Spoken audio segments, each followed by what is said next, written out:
যেটুকুন সময় আমার কাছে আছে, আপনারা অনেক কষ্ট করে এসেছেন, আপনাদের অনেক প্রশ্ন আমার কাছে আছে। আমরা আলোচনা না গিয়ে সোজা প্রশ্ন উত্তরে চলে যাব, কারণ প্রত্যেকটা প্রশ্নের উত্তর প্রসঙ্গে অনেক কথা বলা হবে, সেটাই একটা কমপ্লিট আলোচনা আল্লাহ চাহেন তো। আমরা আলোচনা এবং প্রশ্ন উত্তর দুইটা করতে গেলে দেখা যায় যে প্রশ্ন উত্তরগুলো থেকে যায়, অনেক প্রশ্নের উত্তর দেওয়া যায় না। সেজন্য আমরা আজকে প্রশ্নগুলো, আপনাদের প্রশ্ন যেগুলো আসছে সেগুলোর উত্তর আমরা দিতে চাই। যদিও একটা আমার দুঃখের জায়গা আছে, সেটা হলো আমাদের দেশের মানুষ প্রশ্নোত্তর সেশনকে খোঁচাখুচির সেশন হিসাবে গ্রহণ করেছে। সেটা আপনাদের এই অঞ্চলে একটু বেশি মনে হলো। এখানে নানান দাওয়াতি প্ল্যাটফর্ম আছে, চরমনায় আছে, সারসিনা আছে, জৈনপুর আছে, জামাত ইসলামী আছে, কওমি উলামায়ে কেরামের মাদ্রাসাগুলো আছে, হেফাজত ইসলাম আছে, আরও নানামুখী দাওয়াতি প্ল্যাটফর্ম আছে, আহলে হাদিসের ভাইরা আছেন। তো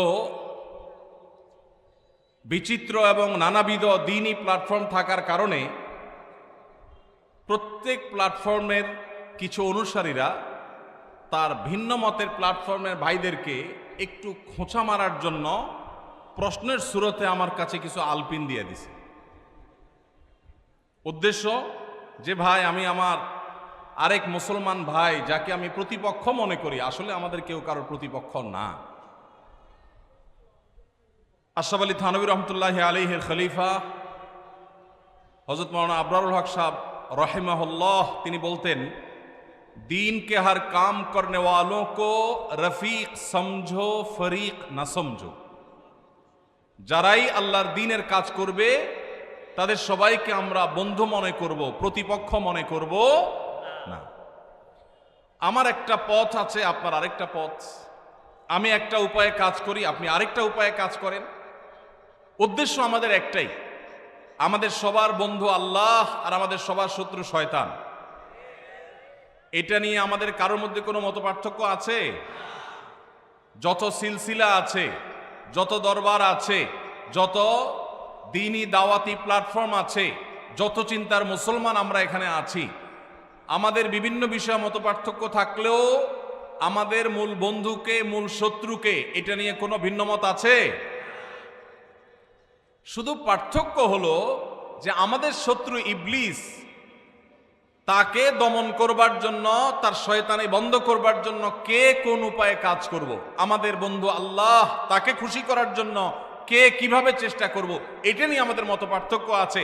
আপনি বলেন এক নিয়ম, আমি বলি আরেকটা, উনি বলেন আরেকটা, আমাদের নানাবিধ মত আছে, আমাদের মূল বিষয়ে কোনো মত পার্থক্য নাই। তাহলে আমরা একে অন্যকে খোঁচাখুচি করলে এটা কি দ্বীনের কাজ হবে না দ্বীন আরো ক্ষতিগ্রস্ত হবে? আল্লাহ তাআলা আমাদেরকে বুঝার তৌফিক দান করুন। ভাইরা আমার, একটি উদাহরণ আমি বিভিন্ন সময় দেওয়ার চেষ্টা করি। কোথাও যদি একটি সাপ চলে আসে, বিষাক্ত সাপ, বিষধর সাপ, সেখানে আমরা ধরেন 4-5 জন মানুষ আছে, ধরুন এই স্টেজে আসলো একটা সাপ, ওদিক থেকে আসতেছে, আমরা দেখতেছি স্টেজের দিক। এখন আমরা কয়েকজন মানুষ এখানে স্টেজে আছি, সব আলেম ওলামা, একজন জোনপুরি, একজন চরমনা, একজন জামাত ইসলাম, একজন আহলে হাদিস, একজন আরেকটা, আরেকজন আরেকটা। এখন সাপ আসছে দেখে আমরা সবাই একমত যে সাপটা আমাদের শত্রু, আমাদেরকে ছোবল দিবে, বিষধর সাপ আমাদেরকে মেরে ফেলবে। অতএব এই শত্রুর শত্রুতা বন্ধ করার জন্য আমরা সবাই একমত, নাকি? নাকি কেউ বলে না এই সাপ আল্লাহর ওলি, সে এসে বিসমিল্লাহ বলে ছোবল দিবে, তাকে সুযোগ দেওয়া হোক, এটা বলবে কেউ? সবাই বলবে আমাদের শত্রু। এরপর নিজেদের মধ্যে মতপার্থক্য দেখা দিল। ভাই বলতেছেন এই সাপ, এই বিষাক্ত সাপের ক্ষতি থেকে আমরা স্টেজে যারা আছি, আমরা যদি বাঁচতে হয় তাহলে আমরা আশেপাশে একটা লাঠি খুঁজতে হবে শক্তিশালী, প্রয়োজনে ক্যামেরাম্যানদের ক্যামেরার একটা ডাঁট ব্যবস্থা করতে হবে, দিয়া ওর মাথায় বাড়ি মারতে হবে, তাহলে সে শত্রু শেষ হয়ে যাবে। এটা উনি বলতেছেন। শত্রু দমন করতে হবে কি দিয়া? লাঠি দিয়া। সাইফুল্লাহ ভাই বলতেছে না, লাঠি দিয়ে দমন করলে হবে না। আপনার মাথা ঠিক আছে ভাই? লাঠি দিয়ে মারতে গেলে তো কাছে যাওয়া লাগবে, তখন তো সে ছোবল দিয়ে দিবে। তাহলে কি করতে হবে? সাইফুল্লাহ ভাই বলতেছে, এখানে ডিউটিরত পুলিশ ভাইরা আছেন, জেলা পুলিশের ভাইরা আছেন, ওনাদের হাতে পিস্তল আছে। তাহলে যে কোনো একজন পুলিশ ভাইকে বলতে হবে, ভাই পিস্তলটা দেন, আগে সাপ মারে লই, যান বাঁচাই। বা পুলিশ ভাইকে দিয়ে বলতে হবে, ভাই ওরে গুলি করে মানুষ বাঁচান। তাহলে পিস্তল দিয়ে দূর থেকে মেরে দিব, ঝামেলা শেষ। উনি বলতেছেন না, ওনার পুলিশ ভাইয়ের পিস্তলের গুলির হিসাব দিতে হবে, তার উপরের ওর নির্দেশ ছাড়া গুলি করতে পারবে না, নানান যা ঝামেলা আছে। এতক্ষণ তো সাপ আমাদেরকে মেরে ফেলবে, তাহলে কি করবে? উনি বলতেছে এসব কারবার নাই, লাঠিও চলবে না, পিস্তলও চলবে না। তাহলে কি চলবে? একটা ঢেল মারতে হবে দূর থেকে। ঢেল যদি না পাওয়া যায়, হাতের মোবাইল মেরে দেবো, দরকার হলে চায়ের কাপ মেরে দেবো, দরকার হলে যে মাছরাঙ্গা টিভির ভাইয়ের এইটা মেরে দিয়ে আবার যান বাঁচাবো, পরে এরকম একটা কিনতে পাওয়া যাবে। উনি বলতেছে একটা ঢেল মারতে হবে। তাহলে লাঠি, পিস্তল, ঢিল। পাশের ভাই বলতেছে, ভাই ঢিলা একেবারে সই করে মারা এত সহজ কাজ না, আমরা তো কেউ প্রশিক্ষণ প্রাপ্ত না, একটু এদিক সেদিক হলে তো ছবল মেরে দিবে। তাহলে কি করতে হবে?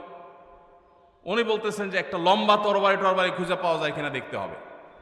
বাকিরা বলতেছে, ভাই তরবারি এই যুগে কোথায় পাবে? আপনি কি বলেন এসব? এই যে মতপার্থক্য আমরা করতেছি, এখন মতপার্থক্য হওয়াটা স্বাভাবিক, সবাই একমতের তো হবে না। এই মতপার্থক্যটা বাড়তে বাড়তে বাড়তে বাড়তে এমন দূর বাড়ছে যে উনি অনেক কিতাবপত্র নিয়ে আসছে এবং সেগুলো দিয়ে সাবেত করতেছে। দেখেন মুসা আলাইহিস সালাম লাঠি দিয়া কি করছেন, দেখেন ফেরাউনরে পরাজিত করে ফেলছে লাঠি দিয়া, অতএব লাঠির মধ্যে বরকত আছে, আপনাদের সমস্ত পিস্তল বুস্তল এগুলোতে কোনো বরকত নাই। উনি এটা সাবেত করার জন্য কিতাবপত্র নিয়ে আসছে। আর উনি ওনার পিস্তল সাবেত করার জন্য বলছে না, আধুনিক যুগের লাঠি, মুসা আলাইহিস সালামের লাঠি যুগের পিস্তল, কোনো অসুবিধা নেই। উনি এক্ষেত্রে তাকি উসমান সাহেবের ফতোয়া নিয়ে আসছে, আধুনিক যুগের অস্ত্র ব্যবহার করলে কোনো নাজায়েজ হবে না। উনি সেটা দলিলপত্রের জন্য কিতাবের গাঁটটি নিয়ে আসছে। উনি ওনারটার পক্ষে, উনি ওনার পক্ষে কিতাব নিয়ে আসছে।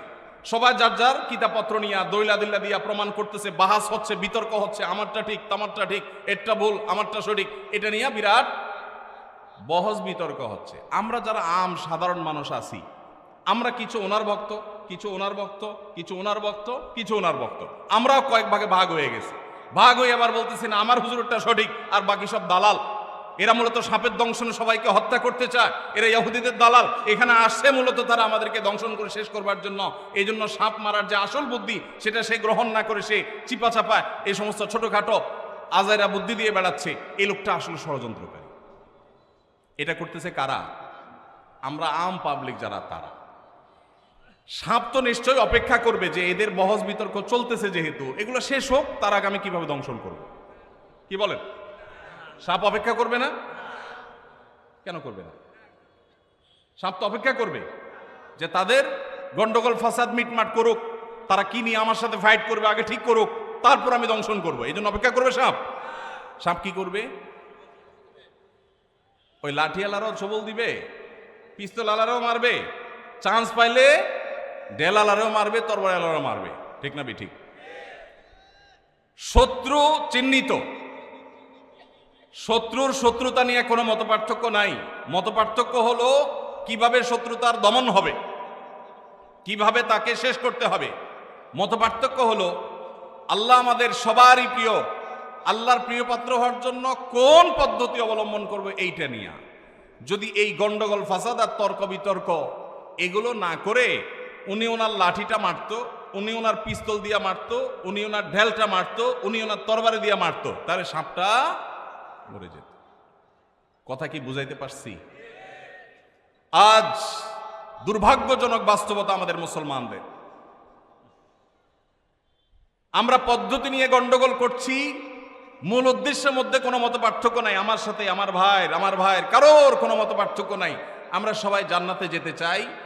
আমাদের সবার রব কে? আমাদের রাসূল কে? আমাদের কেবলা কি? আমাদের কোরআন, আমাদের হাদিস, আমাদের কোনো বিষয় নিয়ে আমাদের মৌলিক কোনো বিষয় নিয়ে কোনো মত পার্থক্য আছে? নাই। শাখাগত বিষয়ে মত পার্থক্য আমরা এত বড় করে ফেলেছি ওই মতপার্থক্য দিয়ে আমি আমার ভাইকে শত্রু বানিয়েছি, প্রতিপক্ষ বানিয়েছি। আসল শত্রুর কথা আমরা ভুলেই গেছি।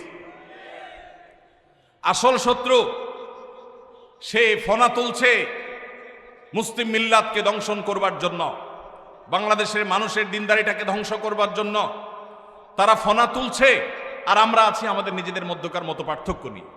আল্লাহ তাআলা আমাদেরকে হেদায়েত দান করুন। ভাইরা আমার, অতএব মতপার্থক্য থাকবে, এটা স্বাভাবিক। সবাই মনে করবে না যে এই সাপকে লাঠি দিয়ে মারলেই হবে, এক একজন এক এক মতের হবে, এটা স্বাভাবিক। ডক্টর খন্দকার আব্দুল্লাহ জাহাঙ্গীর রহমতুল্লাহি আলাইহি তিনি সারা জীবন এই দাওয়াতের ফেরি করে যাওয়ার চেষ্টা করেছেন। ইত্তেফাক, ইত্তেহাদ মাআল ইখতিলাফ, বৈচিত্র্যপূর্ণ ঐক্য, মতপার্থক্য থাকা সত্ত্বেও ঐক্যবদ্ধ থাকার চেষ্টা করা। আল্লাহ তাআলা সব মানুষকে এক বুঝ দিয়ে তৈরি করেন নাই। সাহাবীদের ভিতর মতপার্থক্য ছিল কি ছিল না? ছিল। শুধু মুস্তাহিদ সাহাবীদের না, সাধারণ সাহাবীদের মধ্যেও মতপার্থক্য ছিল। একটা আমল এক সাহাবী একরকম করছেন, আরেক সাহাবী আরেক রকম করেছেন, হাদিসে আছে না নাই? কিন্তু সাহাবীরা কেউ কারোর বিরুদ্ধে গোষ্ঠী উদ্ধার করতে, মাসআলাগত কারণে, ফিকহি কোনো বিষয় নিয়ে, দ্বীনি কোনো বিষয় নিয়ে তারা কারোর বিরুদ্ধে আমাদের মতো এরকম একে অন্যের শত্রুতায় তারা উপনীত হন নাই। আল্লাহ তাআলা আমাদেরকে হেদায়েত দান করুন। এই কথাগুলো এজন্য বলা ভাই, যে প্রশ্ন আমার কাছে আসছে সেটা এখান থেকে আরো কয়েক গুণ বেশি হবে। প্রশ্নগুলো বাছাই করে করে বাদ দিতে হয়েছে, কারণ এগুলো আমার কাছে মনে হয়েছে প্রশ্ন না, এক একটা আলপিন। এটা দেয়া হয়েছে, এক হুজুরের মুরিদ প্রশ্ন দিয়েছে, আরেক হুজুরের মুরিদরা আলপিন দিয়ে খোঁচা দেওয়ার জন্য, যে হুজুর এদের এই আমলটা নিয়ে একটু ইখতিলাফ আছে, তো আপনি বিষয়ে দুই কথা বলে একটা খোঁচা দিয়ে দেন। আমি তো দিতে পারতেছি না, আপনার হাতে একটা আলপিন দিলাম, আপনি একটা দিয়ে দেন। এটা কি দিনদারিতা? আল্লাহ তাআলা আমাদেরকে হেদায়েত দান। ভাইরা আমার, জান্নাতে আমরা কে যাচ্ছি গ্যারান্টি কি আমাদের কাছে আছে? আমি যেটা বুঝছি সেটাকে আমি সঠিক মনে করব 100 বার, এবং সেটা দাওয়াত মানুষকে দিব, সেটাও ঠিক আছে। কিন্তু আরেকজনের ডিসকারেজ যখন করব, আরেকজনের খণ্ডন যখন করব, একটু রয়ে সয়ে করব। একেবারে জাহান্নাম তার জন্য লিখে দলিল দিয়ে স্ট্যাম্প করে দিয়ে দিচ্ছি, যেভাবে এই দিন মুহাম্মদ সাল্লাল্লাহু আলাইহি সাল্লাম শিখায় যান নাই। আজ ছোটখাটো বিষয় নিয়ে আমরা একে অন্যকে প্রতিপক্ষ বানাচ্ছি। আবারও সেই আবুল হক সাহেব রাহিমাহুল্লাহ সেই উক্তিকে আমরা স্মরণ করি, दीन के हर काम करने वालों को रफीक समझो, फरीक न समझो। আমার ভাই কোন একটা প্ল্যাটফর্মে আল্লাহর দ্বীনকে বুলন্দ করবার জন্য, কোরআন এবং হাদিসকে বিস্তার করবার জন্য, আল্লাহর বান্দাদেরকে আল্লাহমুখী করবার জন্য চেষ্টা করছেন। আমার কাছে মনে হচ্ছে এই পদ্ধতি খুব বেশি ইফেক্টিভ না, আমার কাছে মনে হচ্ছে তিনি যেভাবে করছেন তাতে কিছু ভুল ত্রুটি হচ্ছে। এরপরেও তারও যেহেতু উদ্দেশ্য ভালো, আমি তার প্রতি সহযোগিতাপূর্ণ মনোভাব থাকবে, সে আমার বন্ধু হবে, শত্রু হবে না। ভাইরা আমার, আমরা ভিন্ন মতের মানুষদেরকে বিভিন্ন সময় দাওয়াত দেই না? আওয়ামী লীগ করলে বিএনপির লোক, বিএনপির লোক করলে আওয়ামী লীগের লোক, পরস্পরের মধ্যে দাওয়াত দেওয়া দেই হয় কি হয় না? হয়। এমনকি একই মার্কেটে ব্যবসা করছে, পাশাপাশি দোকানদার, নিজেদের মধ্যে কম্পিটিশন আছে, এরপরেও কিন্তু তারা একে অন্য একসাথে বসে খায়, দাওয়াত দেয়, আছে না নাই? দুর্ভাগ্য আমাদের, এক পীরের মুরিদ আরেক পীরের মুরিদকে দাওয়াত দিয়া সাধারণত খুব কমই খাওয়ায়। অনেক আল্লাহর বান্দা আছেন, কিন্তু আমাদের অনেকের কলিজা এত ছোট যে আমরা অন্য আরেকজনকে দাওয়াত দিলে মনে করি আমার বোধহয় ঈমান আমল শেষ হয়ে যাবে। ঠিক না ঠিক? এক মতের মুসলমান অন্য মতের মুসলমানকে দাওয়াত দিলে মনে হয় তার জাত চলে যাবে। ঠিক না ঠিক? ভাইরা আমার, আমাদের মাহফিলগুলো, আমাদের দ্বীনি আয়োজনগুলো পারস্পরিক সহযোগিতাপূর্ণ মানসিকতা থাকতে হবে। সময় হয়েছে কাঁধে কাঁধ মিলাবার, সময় এসেছে বুকে বুক মিলাবার। আর কতকাল শক্তি ক্ষয় করবেন নিজেদের মধ্যে? শক্তি ক্ষয় করুন কমন শত্রুর বিরুদ্ধে। এই দেশ, এই মাটি মুসলমানদের। এদেশে যত জুলুম, নির্যাতন, নিষ্পেষণ, এগুলো সবচেয়ে বেশি সয়েছে মুসলমানেরা। আল্লাহ এবং তার রাসূলের আনুগত্যের কারণে।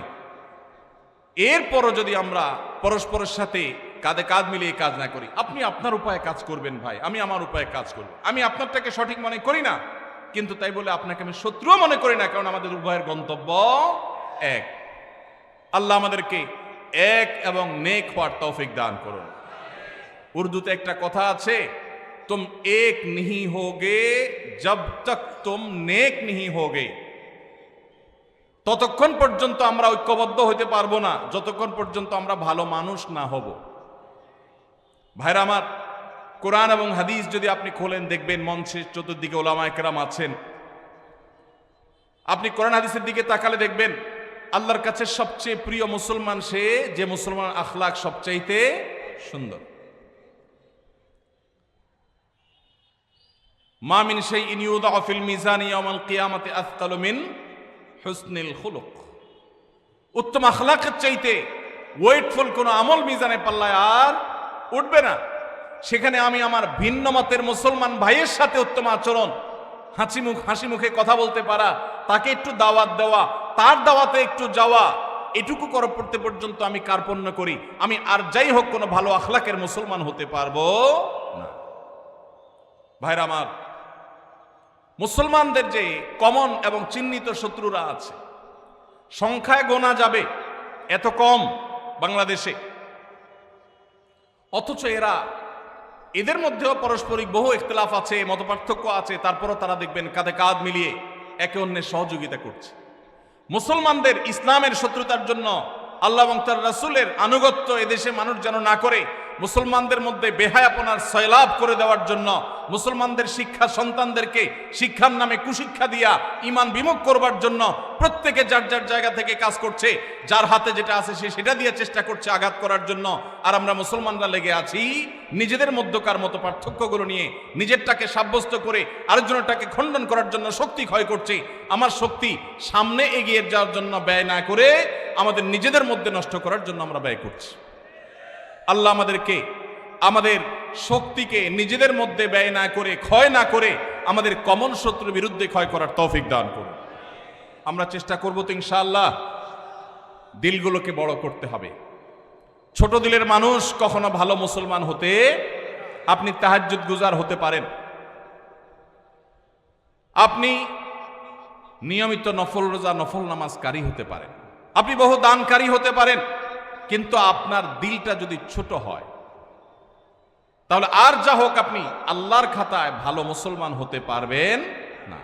তবে আমি দিল বড় করার মানে এটা বলতেছি না যে আপনার আকীদা, আপনার মানহাজ, আপনার বুঝ, আপনি যেটাকে সঠিক মনে করেন সেগুলো সব জবাই করে দিয়ে আপনাকে গোলালু হয়ে যেতে আমি বলছি না। আপনার আদর্শে আপনি অটল থাকেন, আপনার আকীদে আপনি অটল থাকেন, কিন্তু ভিন্ন মতের মুসলমান ভাইকে শত্রু মনে করবেন না। আমার ভাই, সে আমার শত্রু না। হাজারটা মত পার্থক্য তার সাথে আমার থাকতে পারে, সে আমার আপন, সে আমার ভাই। আল্লাহ আমাদের সবাইকে জান্নাতুল ফেরদাউসে মিলেমিশে একাকার হয়ে আমরা যে থাকবো, দুনিয়াতে আল্লাহ তাআলা সেই পরিবেশ আমাদেরকে করার তৌফিক দান করুন। জান্নাতে কি মুসলমানদের মধ্যে যারা হকপন্থী, কোরআন এবং সুন্নাহর অনুসারী, আহলুস সুন্নাহ ওয়াল জামাতের গণ্ডিতে যারা আছে, এদের মধ্যে যে ভিন্ন ভিন্ন মত আছে, ভিন্ন ভিন্ন সিলসিলা আছে, এদের বিভিন্ন সিলসিলা মানুষ থেকে মানুষ জান্নাতে যাবে না, যাবে না। এমনকি জান্নাত তো অনেক পরের বিষয়। আমরা যখন 5 ওয়াক্ত নামাজে দাঁড়াই, আমাদের নামাজের কাতারে আশেপাশে ভিন্ন ভিন্ন মতের লোকজন দাঁড়ায় কি দাঁড়ায় না? কি বলেন, দাঁড়ায় কি দাঁড়ায় না? আমার জামাত ইসলামী ভাইয়ের সাথে চরমনের ভাই কি একসাথে দাঁড়ায় কি দাঁড়ায় না? আমার আহলে হাদিস ভাইয়ের সাথে হানাফি ভাই দাঁড়ায় কি দাঁড়ায় না? আমার সরসিনার ভাইয়ের সাথে চরমনের ভাই কাঁধে কাঁধ মিলিয়ে দাঁড়ায় কি দাঁড়ায় না? আমার হেফাজতের ভাইয়ের সাথে অহেফাজতের ভাই একসাথে দাঁড়ায় কি দাঁড়ায় না? যেই নামাজ আমাকে শিক্ষা দিয়েছে সকল মুসলমানের সাথে কাঁধে কাঁধ মিলিয়ে দাঁড়িয়ে একাকার হয়ে যাওয়ার জন্য, মসজিদ থেকে বের হয়ে কেন আমরা এক একজনকে শত্রু ট্রিট করি? ভাইরা আমার, এখনো যদি আমরা পরস্পরকে খোঁচাখুচি বন্ধ না করি, তাহলে মনে রাখবেন আমাদের তরুণরা, সাধারণ শিক্ষিতরা আমাদের এই আচরণের কারণে তারা দিন থেকে দূরে সরে গেলে কিয়ামতের ময়দানে আল্লাহর কাঠগড়ার আসামি আমাদেরকে হতে হবে। আমরা মাহফিলগুলোতে, আমরা দ্বীনি আয়োজনগুলোতে একে অন্যের গোষ্ঠী উদ্ধার করি, বন্ধ করি। আমরা নিজের কথা বলি, কোরআন হাদিসের দিকে মানুষকে আহ্বান করি। আল্লাহ আমাকে আপনাকে আমাদের সবাইকে আমল করার তৌফিক দান করুন। আমরা সবাই প্রত্যেকটা মহল্লায়, প্রতিটা এলাকায় আমরা আমাদের কাজ করব, যে যেটাকে সঠিক মনে করছি সেটাই করব, সেটার পথেই মানুষকে দাওয়াত দিব। কিন্তু আরেক ভাই আরেকটা পথে দাওয়াত দিচ্ছেন, তাকে আল্লাহর ওয়াস্তে আমি আমার শত্রু মনে করব। আল্লাহ বলেছেন, তাআবানু আলাল বিররি ওয়াত তাকওয়া ওয়ালা তাআবানু আলাল ইসমি ওয়াল উদওয়ান। তোমরা বীর এবং তাকওয়া, ভালো কাজ এবং তাকওয়ার কাজে একে অন্যের সহযোগী হও। আল্লাহ বলেন নাই তাআবানু আলাল বাররি ওয়াল মুত্তাকি। আল্লাহ বলেছেন তাআবানু আলাল বিররি ওয়াত তাকওয়া। চেহারা দেখে, চোখ দেখে দেখে তুমি সহযোগিতা করবা, সেটা আল্লাহ বলেন নাই। ব্যক্তি দেখে সহযোগিতা করতে বলেন নাই। আল্লাহ কর্তা দেখে সহযোগিতা করতে বলেন নাই। আল্লাহ বলেছেন কোঅপারেশন করবে, একে অন্যের প্রতি সহযোগিতামূলক কাজকে। কর্ম দেখে না কর্তা দেখে? কর্ম দেখে। উনি আরেক মতের মানুষ, কর্তা ভিন্ন, কিন্তু কাজটা ভালো করতেছে, আমি সহযোগিতা করব না অসহায়তা করব? উনি যত ভালো কাজই করুক, উনি আমার দলের না, আমার মতের না, আমার সিলসিলার না, এই জন্য তার ওই কাজে আমি সহযোগিতা করব না। এটা কি কোরআনের উপর আমল হবে না বেআমল হবে? ভাইরা আমার ভিন্ন মতের ভাইও যদি কোনো ভালো কাজ করে, আল্লাহ বলেছেন কাজ ভালো কিনা সেটা দেখবা, কাজ ভালো হলে সহযোগিতা করবো। আমরা করবো তো ইনশাআল্লাহ। সহযোগিতা করতে না পারেন, আল্লাহর ওয়াস্তে বিরোধিতা করবেন, শত্রুতা করবেন, চেষ্টা করা যাবে তো ইনশাআল্লাহ। এই কথাগুলো এই জন্য বললাম, প্রশ্নগুলো দেখে আমার আসলে খুব খারাপ লেগেছে। সাইফুল্লাহ ভাইকে বলতেছিলাম প্রশ্ন বাছাই করতে করতে যে এত অবস্থা খারাপ কেন। তিনিও প্রশ্ন পড়ে পড়ে হাসছেন আর বলতেছেন যে আমাদের এখানে সব সিলসিলা আছে তো, মাশাআল্লাহ, সিলসিলা এত সিলসিলা জমে গেছে যে এখানে কে কাকে খোঁচাখুচি করবে। হয়তো মুরব্বীরা এসব করে না, আমাদের অনুসারী ভক্ত ভাইদের অনেকে করে, অনেকে সওয়াবের কাজ মনে করে একে অন্যকে গোষ্ঠী উদ্ধার করে। আছে না নাই? সওয়াব হবে না গুনাহ হবে? ভালো করে শুনে রাখবেন, যে আলেম আপনাকে বিভক্তি শিখায়, যে আলেম আপনাকে আপনার মুসলমান ভাইয়ের বিরুদ্ধে শত্রুতা শিখায়, সে আলেম আপনাকে কোরআন সুন্নাহর দিকে আহ্বান করছে না। আপনার কোন উস্তাজের সান্নিধ্য, সোহবত, সংস্রব যদি মুসলমানদের মধ্যে বিবাদকে উস্কে দেয়, তাহলে আপনার সে শিক্ষক পরিবর্তন করা প্রয়োজন। মনে রাখবেন, আল্লাহ নবী সাল্লাল্লাহু আলাইহি সাল্লাম উম্মতকে ঐক্যবদ্ধ করবার জন্য এসেছেন, বিভক্ত করবার জন্য। আল্লাহ বলেছেন, স্মরণ করো তোমরা সেই সময়ের কথা, ইয কুনতুম আ'দাআ ফাআল্লাফা বাইনা কুলুবিকুম। তোমরা ছিলে বহুদা বিভক্ত, একে অন্যের শত্রু। দিন এসে, মুহাম্মদ সাল্লাল্লাহু আলাইহি সাল্লাম এসে তোমাদেরকে ঐক্যবদ্ধ করে দিয়েছেন। আউস খাজরাজের মধ্যকার বিভক্তি নবী সাল্লাল্লাহু আলাইহি সাল্লাম দূর করেছেন। আমরা যেখানে যাব আমরা ঐক্যের জয়গান গাইব, ঐক্যের জন্য আহ্বান করব, ভিন্নমতের ভাইদেরকে আমরা মেলাবার চেষ্টা করব। আমরা বিভেদকে বাড়াবো না, পারলে বিভেদ কমাবো। ডক্টর খন্দকার আব্দুল্লাহ জাহাঙ্গীর রাহিমাহুল্লাহ বলতেন, মুসলিম জাতির মধ্যে ঐক্য সৃষ্টি করার মতো পাওয়ার আমার হাতে নাই, এত ক্ষমতা আমার হাতে নাই। তবে একটা কাজ আমি পারি, আমার ভাইদের মধ্যে যে এমনিতে বিভিন্ন বিষয় নিয়ে বিভক্তি হয়ে গেছে, নতুন করে সেই বিভক্তির মধ্যে কেরোসিন যাতে না ঢালা হয়, আমি সে ব্যাপারে সতর্ক থাকব। আমার কোনো কথার কারণে, আমার কোনো আচরণের কারণে আরেকটা যেন বিভক্তি না হয় সেই চেষ্টা করব। আমরা সবাই এটা আমরা আমল করার চেষ্টা করব তো ইনশাআল্লাহ। পাড়ায় পাড়ায়, মহল্লায় মহল্লায় সব ভিন্ন মতের মুসলমানদেরকে ভাই মনে করেন। এই যে 14ই ফেব্রুয়ারি আসছে, বিশ্ব বেহায়া দিবস আসছে, বিশ্ব জেনা দিবস আসছে, আপনি আপনার মতো দাওয়াতি কাজ করুন, আমি আমার মতো করি, ওনার মতো করুন। আমার কলেজের ভাইদেরকে, আমার ইউনিভার্সিটি ভাইদেরকে দাওয়াত দেন, দাওয়াতের অ্যাপ্রোচে যান, দাওয়াতের অ্যাপ্রোচে গিয়ে তাদেরকে বিনয়ের সাথে বুঝান, মানুষকে সতর্ক করেন, উম্মাহকে বাঁচানোর চেষ্টা করেন। তা না হলে এই মাটিতে, এই ভূখণ্ডে আমাদের সন্তানরা তারা দ্বীনি চেতনা নিয়ে টিকে থাকা চ্যালেঞ্জিং ব্যাপার হয়ে দাঁড়াবে। এখনই ইতোমধ্যে যে পরিবেশ হয়েছে, সামান্য কিছু শত্রু, আমাদের মুসলমানদের শত্রু, মুসলিম বিদ্বেষী, ইসলাম বিদ্বেষী, হাতে গোনা কিছু, তারা আমাদের সন্তানদের চরিত্র নষ্ট করার জন্য হাজারটা আয়োজন করে ফেলেছে। আমরা নিজেদের মধ্যে বিভক্তিতে লিপ্ত। আমরা যদি ওই যে যার কাছে যা আছে সে যদি সেই উপায়ে নেমে যেত, তবলিগের ভাই গাছতে বের হয়ে গেছে কেন? ভ্যালেন্টাইন ডে অপসংস্কৃতিকে থামাবার জন্য। আরেক ভাই লিফলেট বিতরণে বের হয়ে গেছে কেন? ভ্যালেন্টাইন ডে অপসংস্কৃতিকে থামাবার জন্য। আরেক ভাই মাহফিলের মঞ্চে কথা বলছে কেন? এই অপসংস্কৃতির সবল থেকে আমার তরুণ প্রজন্মকে বাঁচাবার জন্য। তাহলে প্রত্যেকে যদি যার যার জায়গা থেকে আমরা অ্যাক্টিভ হই, ইনশাআল্লাহ অন্যায় এদেশে কোনো অবস্থাতে স্থান পেতে পারে না। আল্লাহ আমাদের সবাইকে কাঁধে কাঁধ মিলিয়ে কাজ করার তৌফিক দান করুন। আপনাদের প্রশ্নের দোষ ধরাতে আপনারা কি রাগ করেছেন?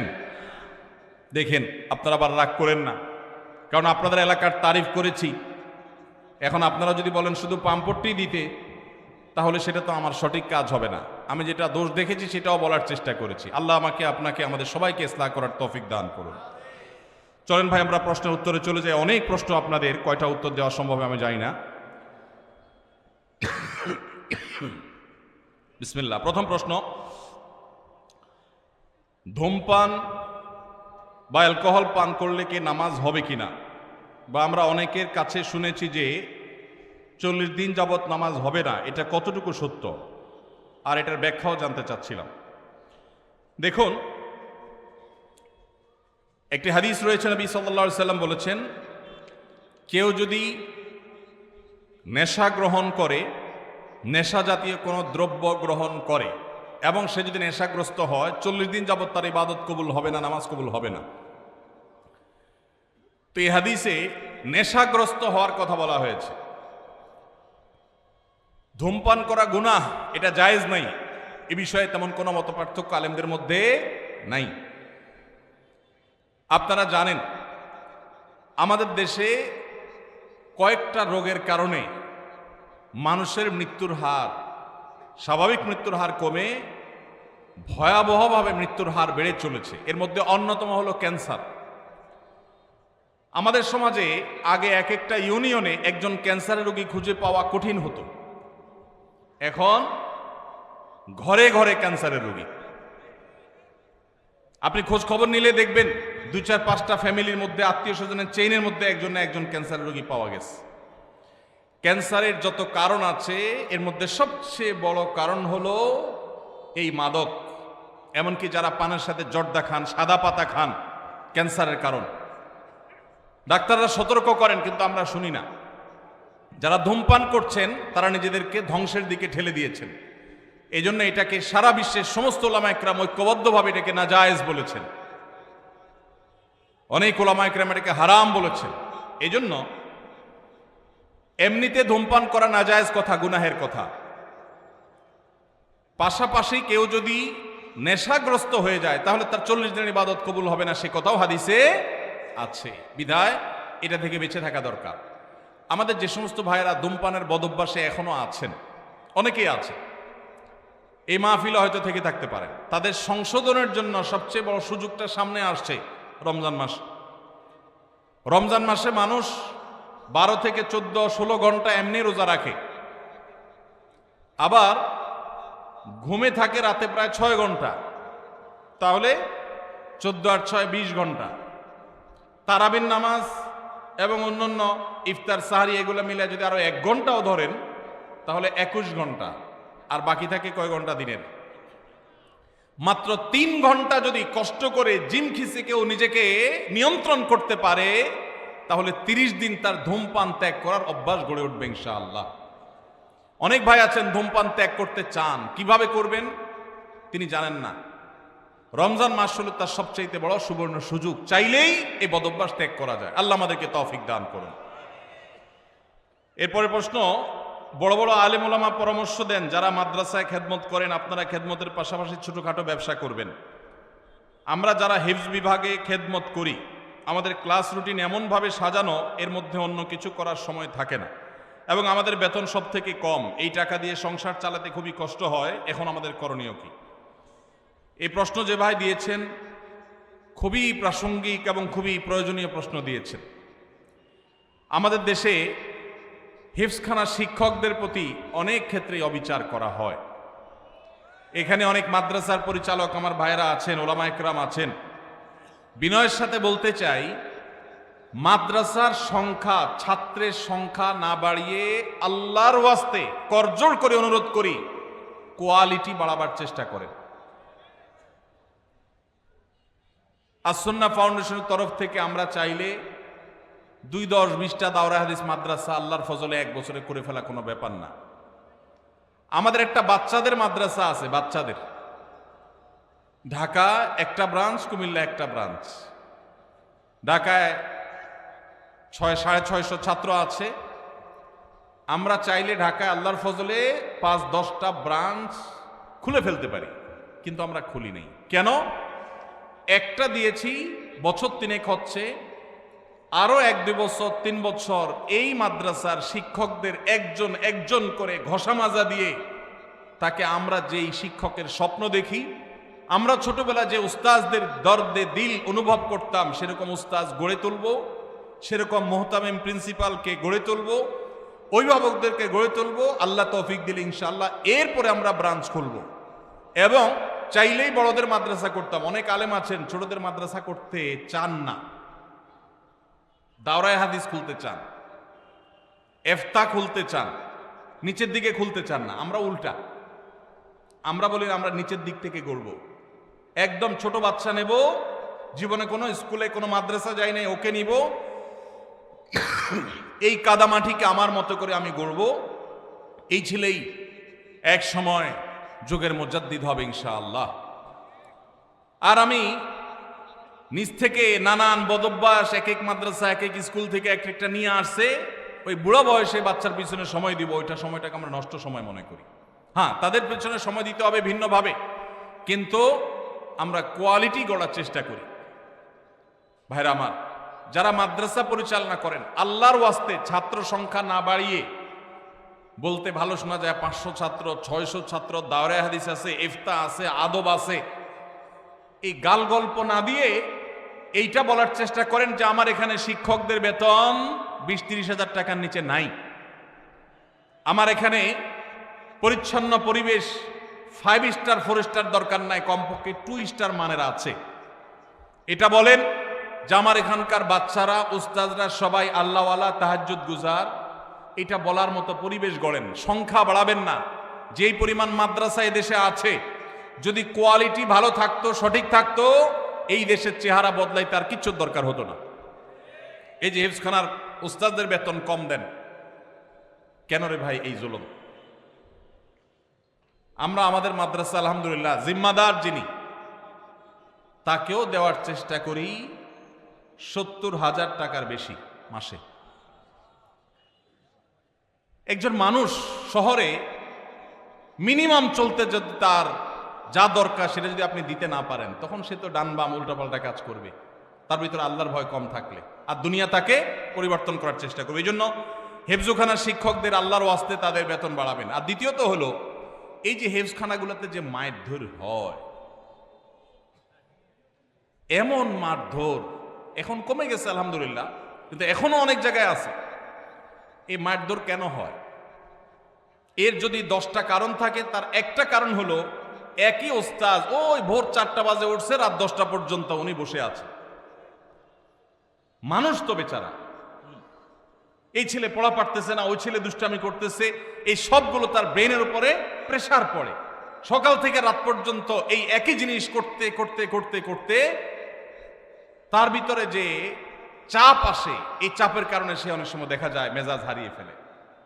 ভাইরা আমার, ইসলাম তো আমাদেরকে ব্যালেন্স শিখিয়েছে। ব্যালেন্স, ইন্নাল্লাহা ইউহিব্বু ইযা আমিলা আহাদুকুম আমালান আন ইউতকিনাহু, আল্লাহ পছন্দ করেন কাজ যেটাই করবেন ভালোভাবে করবেন, ধানাই পানাই করবেন, ধরি মাছ নাচুই পানি টাইপ করবেন, মাদ্রাসা দিবেন, হেফজখানা করবেন, 10টা হাফেজ বাইর হবে আর 90টা ঝরে যাবে, এটা আল্লাহ তাআলা পছন্দ করেন না। এই জন্য আমাদের সিস্টেমের ভিতরে ব্যাপক সংশোধনী আনা দরকার। বিশেষ করে হেফজখানাগুলোতে শিক্ষকদের ফ্যামিলি নিয়ে সাথে থাকার সুযোগ তো নাই, উল্টা যে বেতন দেন বেচারা 4 মাসে একবার বাড়িতে যাইতে পারে, বউ বাচ্চার কাছে যেতে পারে না, ডিপ্রেশন, মাথা পেরেশানি এগুলো থাকে, তখন বাচ্চাদের উপরে নানামুখী জুলুম তার দ্বারা হয়ে যায়।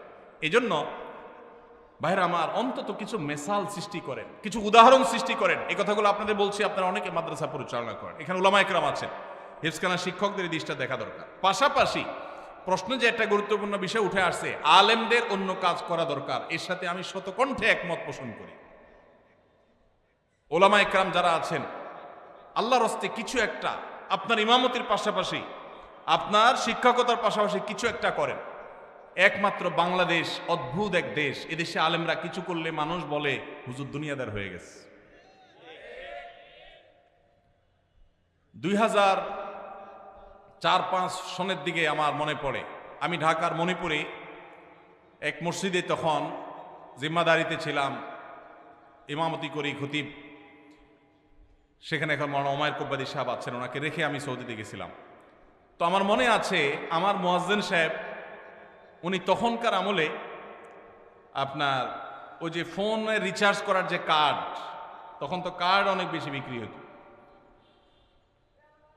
তখন এই কার্ডগুলোর ব্যবসা উনি শুরু করবেন, আমার সাথে পরামর্শ করলেন। আমি বললাম খুব ভালো কথা, দেদারসে শুরু করে দেন। কোন মুসল্লি যদি আপনার চোখের দিকে তাকায়, আমাকে দেখা দিবেন সেই মুসল্লিকে, তারা শায়েস্তা করার দায়িত্ব আমার। ওলামায়ে কেরাম তারা যদি তাদের দ্বীনি কাজের পাশাপাশি ব্যবসা বাণিজ্য করেন, দেশের জন্য ভালো না খারাপ? আপনি যদি সৌদি আরবে যান, আপনি অবাক হয়ে যাবেন। একজন ইমাম পাওয়া কঠিন হবে, শতকরা একজন ইমাম পাওয়া কঠিন হবে যে ইমাম শুধু ইমামতি করে। অদ্ভুত দেখ, শুধু বাংলাদেশ, আর কিছু করতে পারে না। হুজুর যদি একটা দোকানদারি করে, বলে আরে হুজুরেরও টাকায় ধরছে, মুসল্লিদের ফতোয়ার চোটেই হুজুর টিকে না। আপনি দেখবেন মসজিদুল হারাম, মদিনার মসজিদে নববীর ইমাম খতিব যারা আছেন, এমনকি মুয়াজ্জিন যারা আছেন, আমার জানা মতে একজনও নাই যে শুধুমাত্র এই হারাম শরীফের চাকরি করে। হারাম শরীফের মতো জায়গায় যারা ইমাম আছেন, তারা একজন মন্ত্রী পদমর্যাদার প্রটোকল পান, সরকারি বাসা বাড়ি, সৌদি আরবের মতো জায়গায়। এরপরেও দেখবেন হয় কোনো কোর্টের বিচারক ইমাম সাহেবরা, আর না হলে কোনো বিশ্ববিদ্যালয়ের শিক্ষক, সব পিএইচডি হোল্ডার, বড় বড় আলেম। মুয়াজ্জিন সাহেবরা কোথাও না কোথাও চাকরি করেন। হারামের একজন মুয়াজ্জিনের অফিসে আমি সাক্ষাৎ করলাম বছর 2 আগে, আব্দুল্লাহ সাইফুল্লাহ সাথে ছিলেন আমার।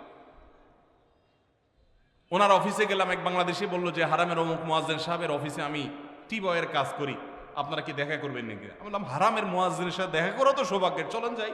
গেলাম, যাই দেখি কোর্টে তিনি একটা টেবিল চেয়ার নিয়ে বসে কাজ করছেন, এটা চাকরি করতেছে।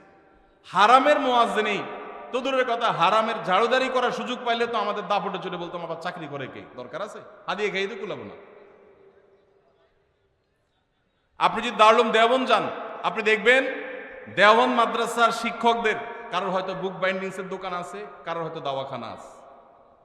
আপনি পাকিস্তানে যান, দেখবেন যে এগুলো আছে। তারেক জামিল সাহেবের ওই যে কি এমটিজে, মৌলানা তারেক জামিল চেইন শপ করেছে। জোনায়েদ জামশেদ, তারও ছিল ফ্যাশনের দোকান। বাংলাদেশে আলেমদের এগুলো করতে দোষ। আমি আলহামদুলিল্লাহ দীর্ঘদিন থেকে স্বপ্ন দেখছি এবং স্বপ্নের খুব কাছাকাছি আমি অবস্থান করছি। ছোট ছোট করে এক বা একাধিক ব্যবসা একযোগে শুরু করবো ইনশাআল্লাহ, উদ্বুদ্ধ করার জন্য। ওলামায়ে কেরামকে আল্লাহ তাআলা সাধারণ মানুষের দিকে যেন চেয়ে থাকতে না হয়, তাদের হাদিয়া নির্ভর যেন হতে না হয়, আল্লাহ সেই তৌফিক দান করুন। এই জন্য সে আন্তরিকতা থাকতে হবে। এখন মুশকিল হলো, আমরা যারা আবার ব্যবসা বাণিজ্যে যাই, অনেকে সেই দিকে যাইয়া আমাদের দিনদারিতা এটাতে ঘাটতি চলে আসে, ওটা যেন না আসে। আল্লাহ আমাদেরকে তৌফিক দান করুন। তাহলে হাফেজ সাহেবদের বেতন বাড়ায় দিবেন, তাদের প্রতি জুলুম করবেন না। 5-7 হাজার 10 হাজার টাকা বেতন, এটা এই যুগে একটা মানুষ চলার জন্য যথেষ্ট না। আল্লাহর ওয়াস্তে এটা করবেন না। মাদ্রাসা যারা পরিচালনা করেন, যতটুকু পারবেন ততটুকু করিবেন। আপনারা বলছে কি 500 ছাত্র ভর্তি করতে? আপনারা বলছে কে দাঁড়া পর্যন্ত খুলে বসে থাকতে? আপনি যতটুকু চাপ নিতে পারেন ততটুকু নেন, আল্লাহ তাআলা বারাকা দিবেন ইনশাআল্লাহ। আল্লাহ আমাদেরকে তৌফিক দান করুন। হাত পা সচল ও কাজ করার ক্ষমতা আছে, তারপরে ভিক্ষা করে তাদের পেশা হয়ে দাঁড়িয়েছে, তাদেরকে জেনে শুনে ভিক্ষা না দিলে কি গুনাহ হবে কিনা? না, ভিক্ষা না দিলে তো গুনাহ হবেই না, বরং ঢাকায় বিশেষ করে বাচ্চা ভাড়া আনে ভিক্ষা করার জন্য। জানেন তো আপনারা, মহিলার কোলে বাচ্চা, এই বাচ্চা এই মহিলা কয়েক ঘন্টা ভিক্ষা করবে, আবার এরপরে আরেক মহিলা ভিক্ষা করবে, তার কাছে আবার ভাড়া দেওয়া হবে। এই কথাও ঢাকায় এই জিনিসও আছে। তো সেজন্য আপনার কাছে যদি মনে হয় কোনোটা পেশাদার ভিক্ষুক, ওইটার পেশা হলো ভিক্ষুক, আপাদমস্তক সুস্থ সবল মানুষ, কাজ করে না, সে ভিক্ষা করে, তাহলে তাকে ভিক্ষা যদি আপনি না দেন, এর কারণে গুনাহ তো হবেই না, বরং আপনি তাকে সম্ভব হলে নসিহা করে কোনো কাজের জন্য উদ্বুদ্ধ করবেন, এতে আপনার সওয়াব হবে ইনশাআল্লাহ। তবে ধমক দিবেন না। ও আম্মাসা এলা ফালা তানহার, কেউ হাত বাড়ালে দিতে না পারলে বিদায় দিবেন, পারলে সুন্দরভাবে বিনম্রতার সাথে নসিহা করবেন, ধমক দিবেন না। ধমক দিতে আল্লাহ নিষেধ করেছেন, কারণ আপনি জানেন না তো যাকে আপনি মনে করছেন যে সে পেশাগত কারণে এটা করছে, হতে পারে সে আসলে অভাবী, তখন তার দিলের বদদোয়া পাবেন। এজন্য ধমক দিবেন না, তবে বোঝানোর চেষ্টা করবেন। আল্লাহ আমাদের তৌফিক দান করুন। বিভিন্ন ইসলামী অনুষ্ঠান অর্থাৎ মাহফিলকে কেন্দ্র করে পাড়া মহল্লা এবং বিভিন্ন হাট বাজারে চাঁদা তুলে মাহফিলের আয়োজন করে, এটা ইসলাম কতটুকু সমর্থন করে? ভাইরা আমার, আপনারা করছেন নি? কিরকম করছেন? ফিতা দিয়া? মাশাআল্লাহ মাশাআল্লাহ। এটা একটা মেসালে মাহফিল। এই মাহফিল এটা হয় নাই, আল্লাহ শুকর। আমাদের যখন আমরা মাহফিল করতাম, এখন তো মাহফিল করি না আমি, যখন আমি মাহফিল করতাম আমার একটা ফর্ম ফিল আপ করতে হইতো। ওখানে 12-13টা শর্ত দেওয়া থাকতো, এর ভিতরে একটা হলো এইটা। আমরা লিখে দিতাম যে এই মাহফিলের টাকা কিভাবে জোগাড় হবে সেটা আমাদেরকে বুঝাতে হবে আগে। এরপরে এই রাস্তাঘাটে গণকালেকশন হবে কিনা এটা আমরা জানতে চাইতাম, যদি হয় সেই মাহফিলে আমরা যেতাম না। দেখুন, একটা সময় আমরা যখন মাদ্রাসায় পড়েছি, মাদ্রাসা চালাবার জন্য ওস্তাজদের সাথে আমরাও কালেকশনে বের হয়েছি। বাংলাদেশে এখন আল্লাহর ফজলে একটা ওয়াজ মাহফিল করার জন্য যেই টাকার দরকার হয়, সম্মানজনকভাবে সেই টাকা কালেকশন করা সম্ভব, প্রত্যেকটা এলাকায় সম্ভব। কিছু মানুষের খাসলত আছে যে রাস্তাঘাটে নামাজ ছাড়া তাদের কোনো কাজ হয় না। মাদ্রাসা ছোট ছোট বাচ্চাদেরকে দিয়ে বা নিজেরা রাস্তাঘাটে গাড়ির গতি থামায়া আপনি মানুষের কাছ থেকে চাঁদাবাজি করছেন, এটা আল্লাহর দ্বীনকে অপমান করার শামিল। আপনাকে বলে কে লাখ টাকার বক্তা হায়ার করার জন্য, যে বক্তাকে লাখ টাকা না দিলে আসবে না, সেই বক্তার টাকা জোগাড় করার জন্য রাস্তা আল্লাহর দ্বীনকে বেইজ্জত করছেন। এটা দ্বীনের খেদমত নয়, এটা দ্বীনের ক্ষতি করা। আল্লাহ আমাদেরকে বোধোদয় যেন হয় সেই তৌফিক দান করুন। ভাইরা আমার, যতটুকু লোড নিতে পারবেন ততটুকু করবেন। কে বলেছে? আল্লাহ আপনাকে বলেছে যে তুমি একেবারে সবচেয়ে ভাইরাল হুজুর নিয়ে আসো যে লাখ টাকার বান্ডিল ছাড়া যাবে না? কে বলছে? অনেক মুখলেস ওলামা একরাম আছেন, সাদামাটা কথা বলবেন। হেদায়েতের মালিক কে? আল্লাহ রাব্বুল আলামিন। আমাদের পূর্বসূরীদেরকে দেখবেন অনেক সহজ সরল কথা বলেছেন, হাজারো মানুষে হেদায়েত হয়ে গেছে। কত মায়ের পেছের কথা আমরা বলি, হেদায়েত মানুষের হয় না, জোয়ার হয়, হেদায়েত হয় না। আল্লাহ আমাদেরকে সেরকম মাহফিল করার তৌফিক নসিব করুন। আদর্শ মাহফিল করতে গিয়ে আল্লাহর দ্বীনকে কখনো বেইজ্জত করব না ইনশাআল্লাহ। লাইলাতুন নিসফি মিন শাবান প্রচলিত শবে বরাত উপলক্ষে আমাদের করণীয় কি? বিশেষ করে এই রাতে মসজিদে ওয়াজ মাহফিল, দোয়া দরুদ, ইবাদত বন্দেগী এবং নানা ধরনের খানাদানার আয়োজন করা হয়। কোরআন সুন্নাহর আলোকে এগুলো ঠিক কি না জানালে উপকৃত হব। ভাইরা আমার, লাইলাতুন নিসফি মিন শাবান যেটাকে আমরা শবে বরাত বলি, এই লাইলাতুন নিসফি মিন শাবানে আল্লাহ তাআলা হিংসুক এবং মুশরিক ছাড়া বাকি মানুষদেরকে, বাকি মুসলমানদেরকে আল্লাহ তাআলা সাধারণ ক্ষমা ঘোষণা করেন মর্মে একটা হাদিস আছে। এছাড়া আরো বেশ কিছু হাদিস আছে যেগুলোর কোনো না অনেকগুলো সনদের মধ্যে কিছুটা দুর্বলতা আছে, কিন্তু মোটের পরে এ রাতের ফজিলত সুসাব্যস্ত এবং প্রমাণিত। কিন্তু এর মানে এই নয় যে এই রাতকে কেন্দ্র করে আমরা যা করি আমাদের দেশে তার সব সঠিক। আমাদের দেশে লাইলাতুল বরাতে মানুষের যে ভিড় মসজিদগুলোতে, এটা তো ভালো জিনিস যে মানুষ মসজিদে আসছে, কিন্তু অন্যদিন না এসে এই রাতে বেশি আসার কারণটা কি? লাইলাতুল কদর বেশি ফজিলতপূর্ণ নাকি এই রাত বেশি ফজিলতপূর্ণ? লাইলাতুল কদরের সাথে কোনো তুলনা চলবে? সেই রাতে মানুষ কি এত বেশি ইবাদতের চেষ্টা করে? তাহলে এই রাতে এত বেশি চেষ্টার রহস্যটা কোথায়? রহস্য হলো আমাদের দেশে মানুষ মনে করে যে এই রাতে ভাগ্য ঠিক হয়, অতএব সারা বছর যাই করি না করি এই একটা রাত মসজিদে গিয়া আল্লাহ বিল্লাহ করে যদি সারা বছরের ভাগ্যটা ঠিকঠাক করা যায়, এরপর আর মসজিদে যায় কেনা। এই চালাকি করলে কি ভাগ্য ঠিক হয়ে যাবে?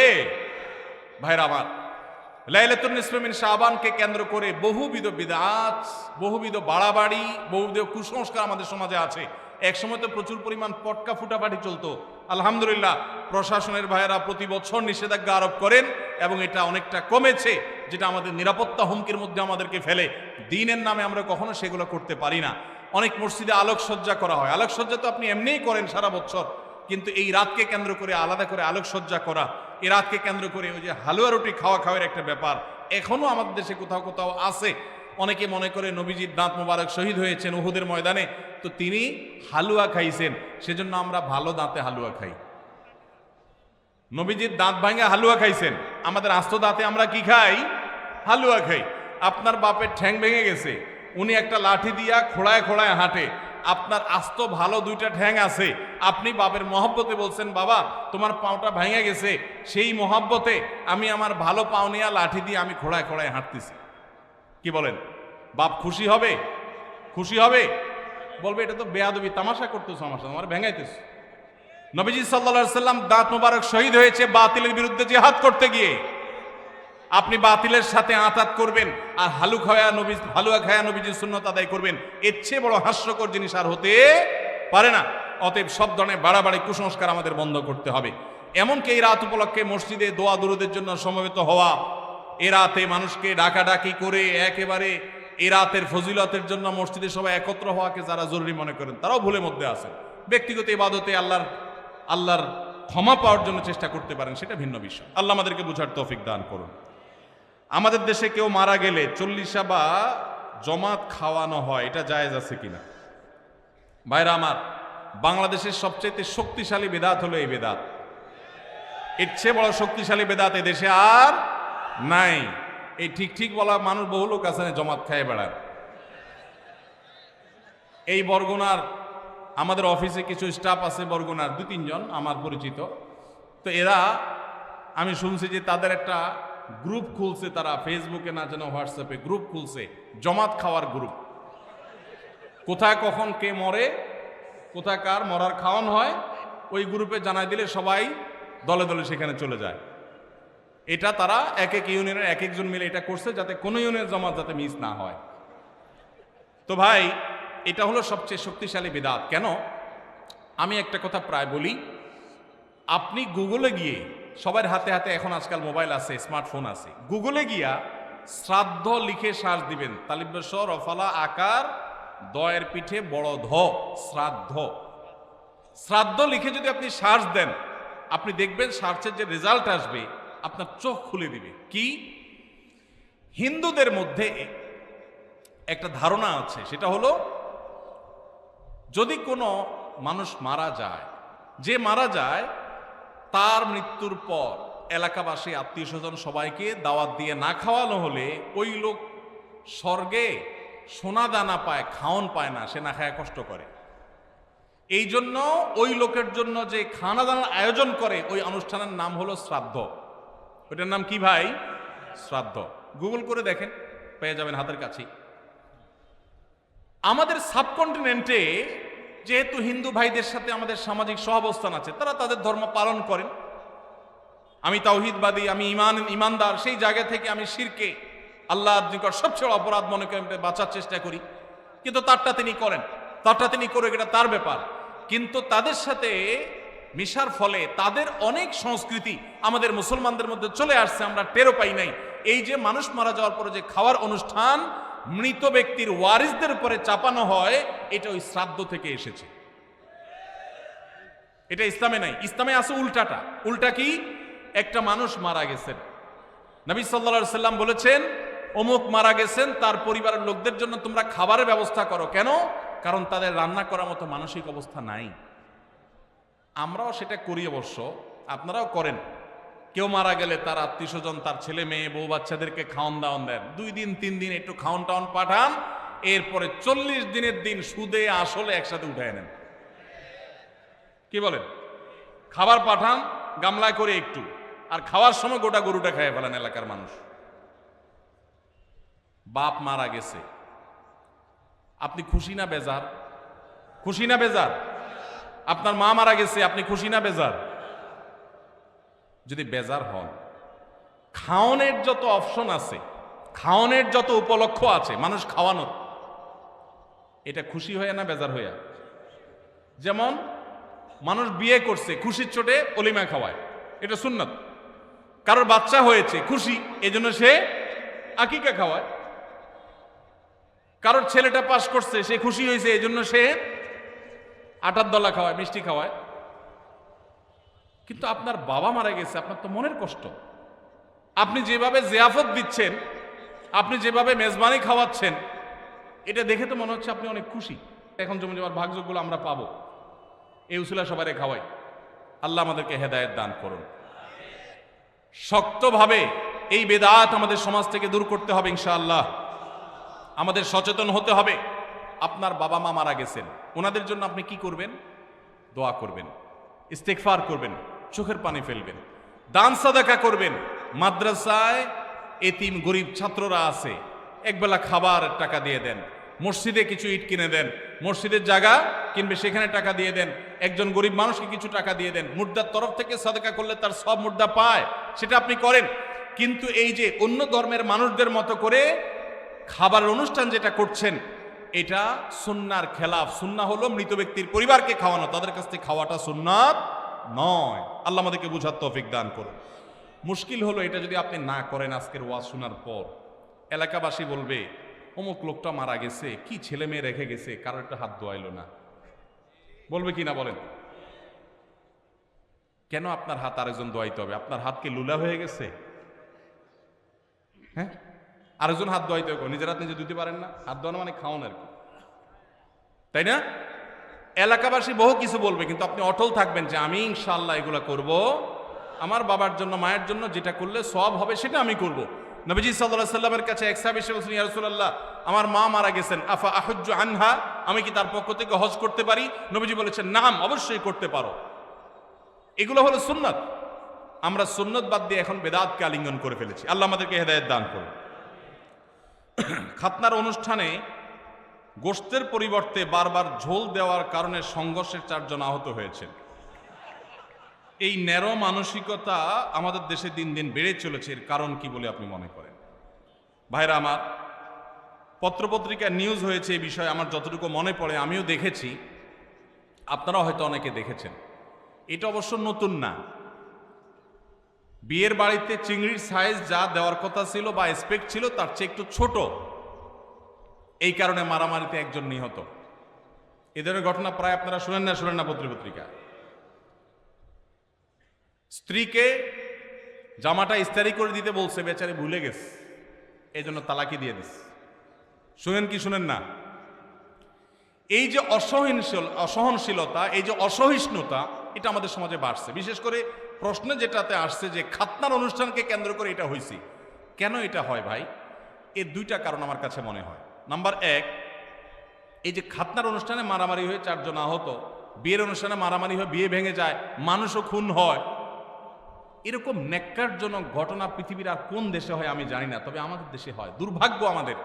এর একটা কারণ হলো এই খাতনার অনুষ্ঠান তো খাতনার অনুষ্ঠান না, এটা চাঁদাবাজির অনুষ্ঠান। বিয়ের অনুষ্ঠান তো বিয়ের অনুষ্ঠান না, ওইটা আরেক চাঁদাবাজির অনুষ্ঠান।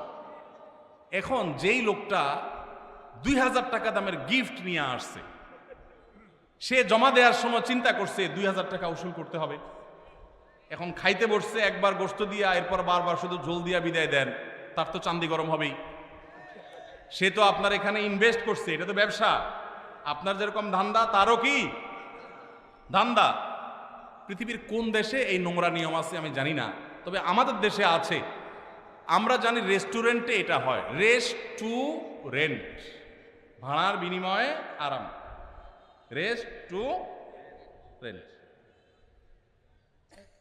রেস্টুরেন্টে, হোটেলে ভাই নিয়ম, আমাদের দেশে বেশিরভাগ হোটেলের নিয়ম হলো আগে খায়, নর্মাল হোটেলগুলোতে আগে মানুষ খায়, যাওয়ার সময় ক্যাশে টাকা দিয়ে যায়।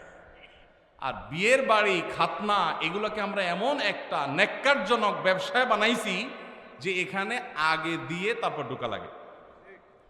কপালে কি গোশত আছে না ঝোল আছে, চিংড়ি সাইজ কি আপনি জানেন না, মাকার 2000 টাকার গিফট আগে ধুইয়া গেটে ঢুকার সময় নাম লেখায় তারপর ঢুকতে হবে। আমি এটাকে নাম দিছি চাঁদাবাজি। ডাকাত রাস্তায় ডাকাতি করার সময় একটা ছুরি হাতে রাখে, একটা পিস্তল রাখে। বিয়ে এবং খাতনার অনুষ্ঠানেও চাঁদাবাজি হয়, এখানেও ডাকাতি হয়। পার্থক্য এটুকু যে এখানকার ডাকাতরা চেয়ার টেবিল নিয়ে বসে।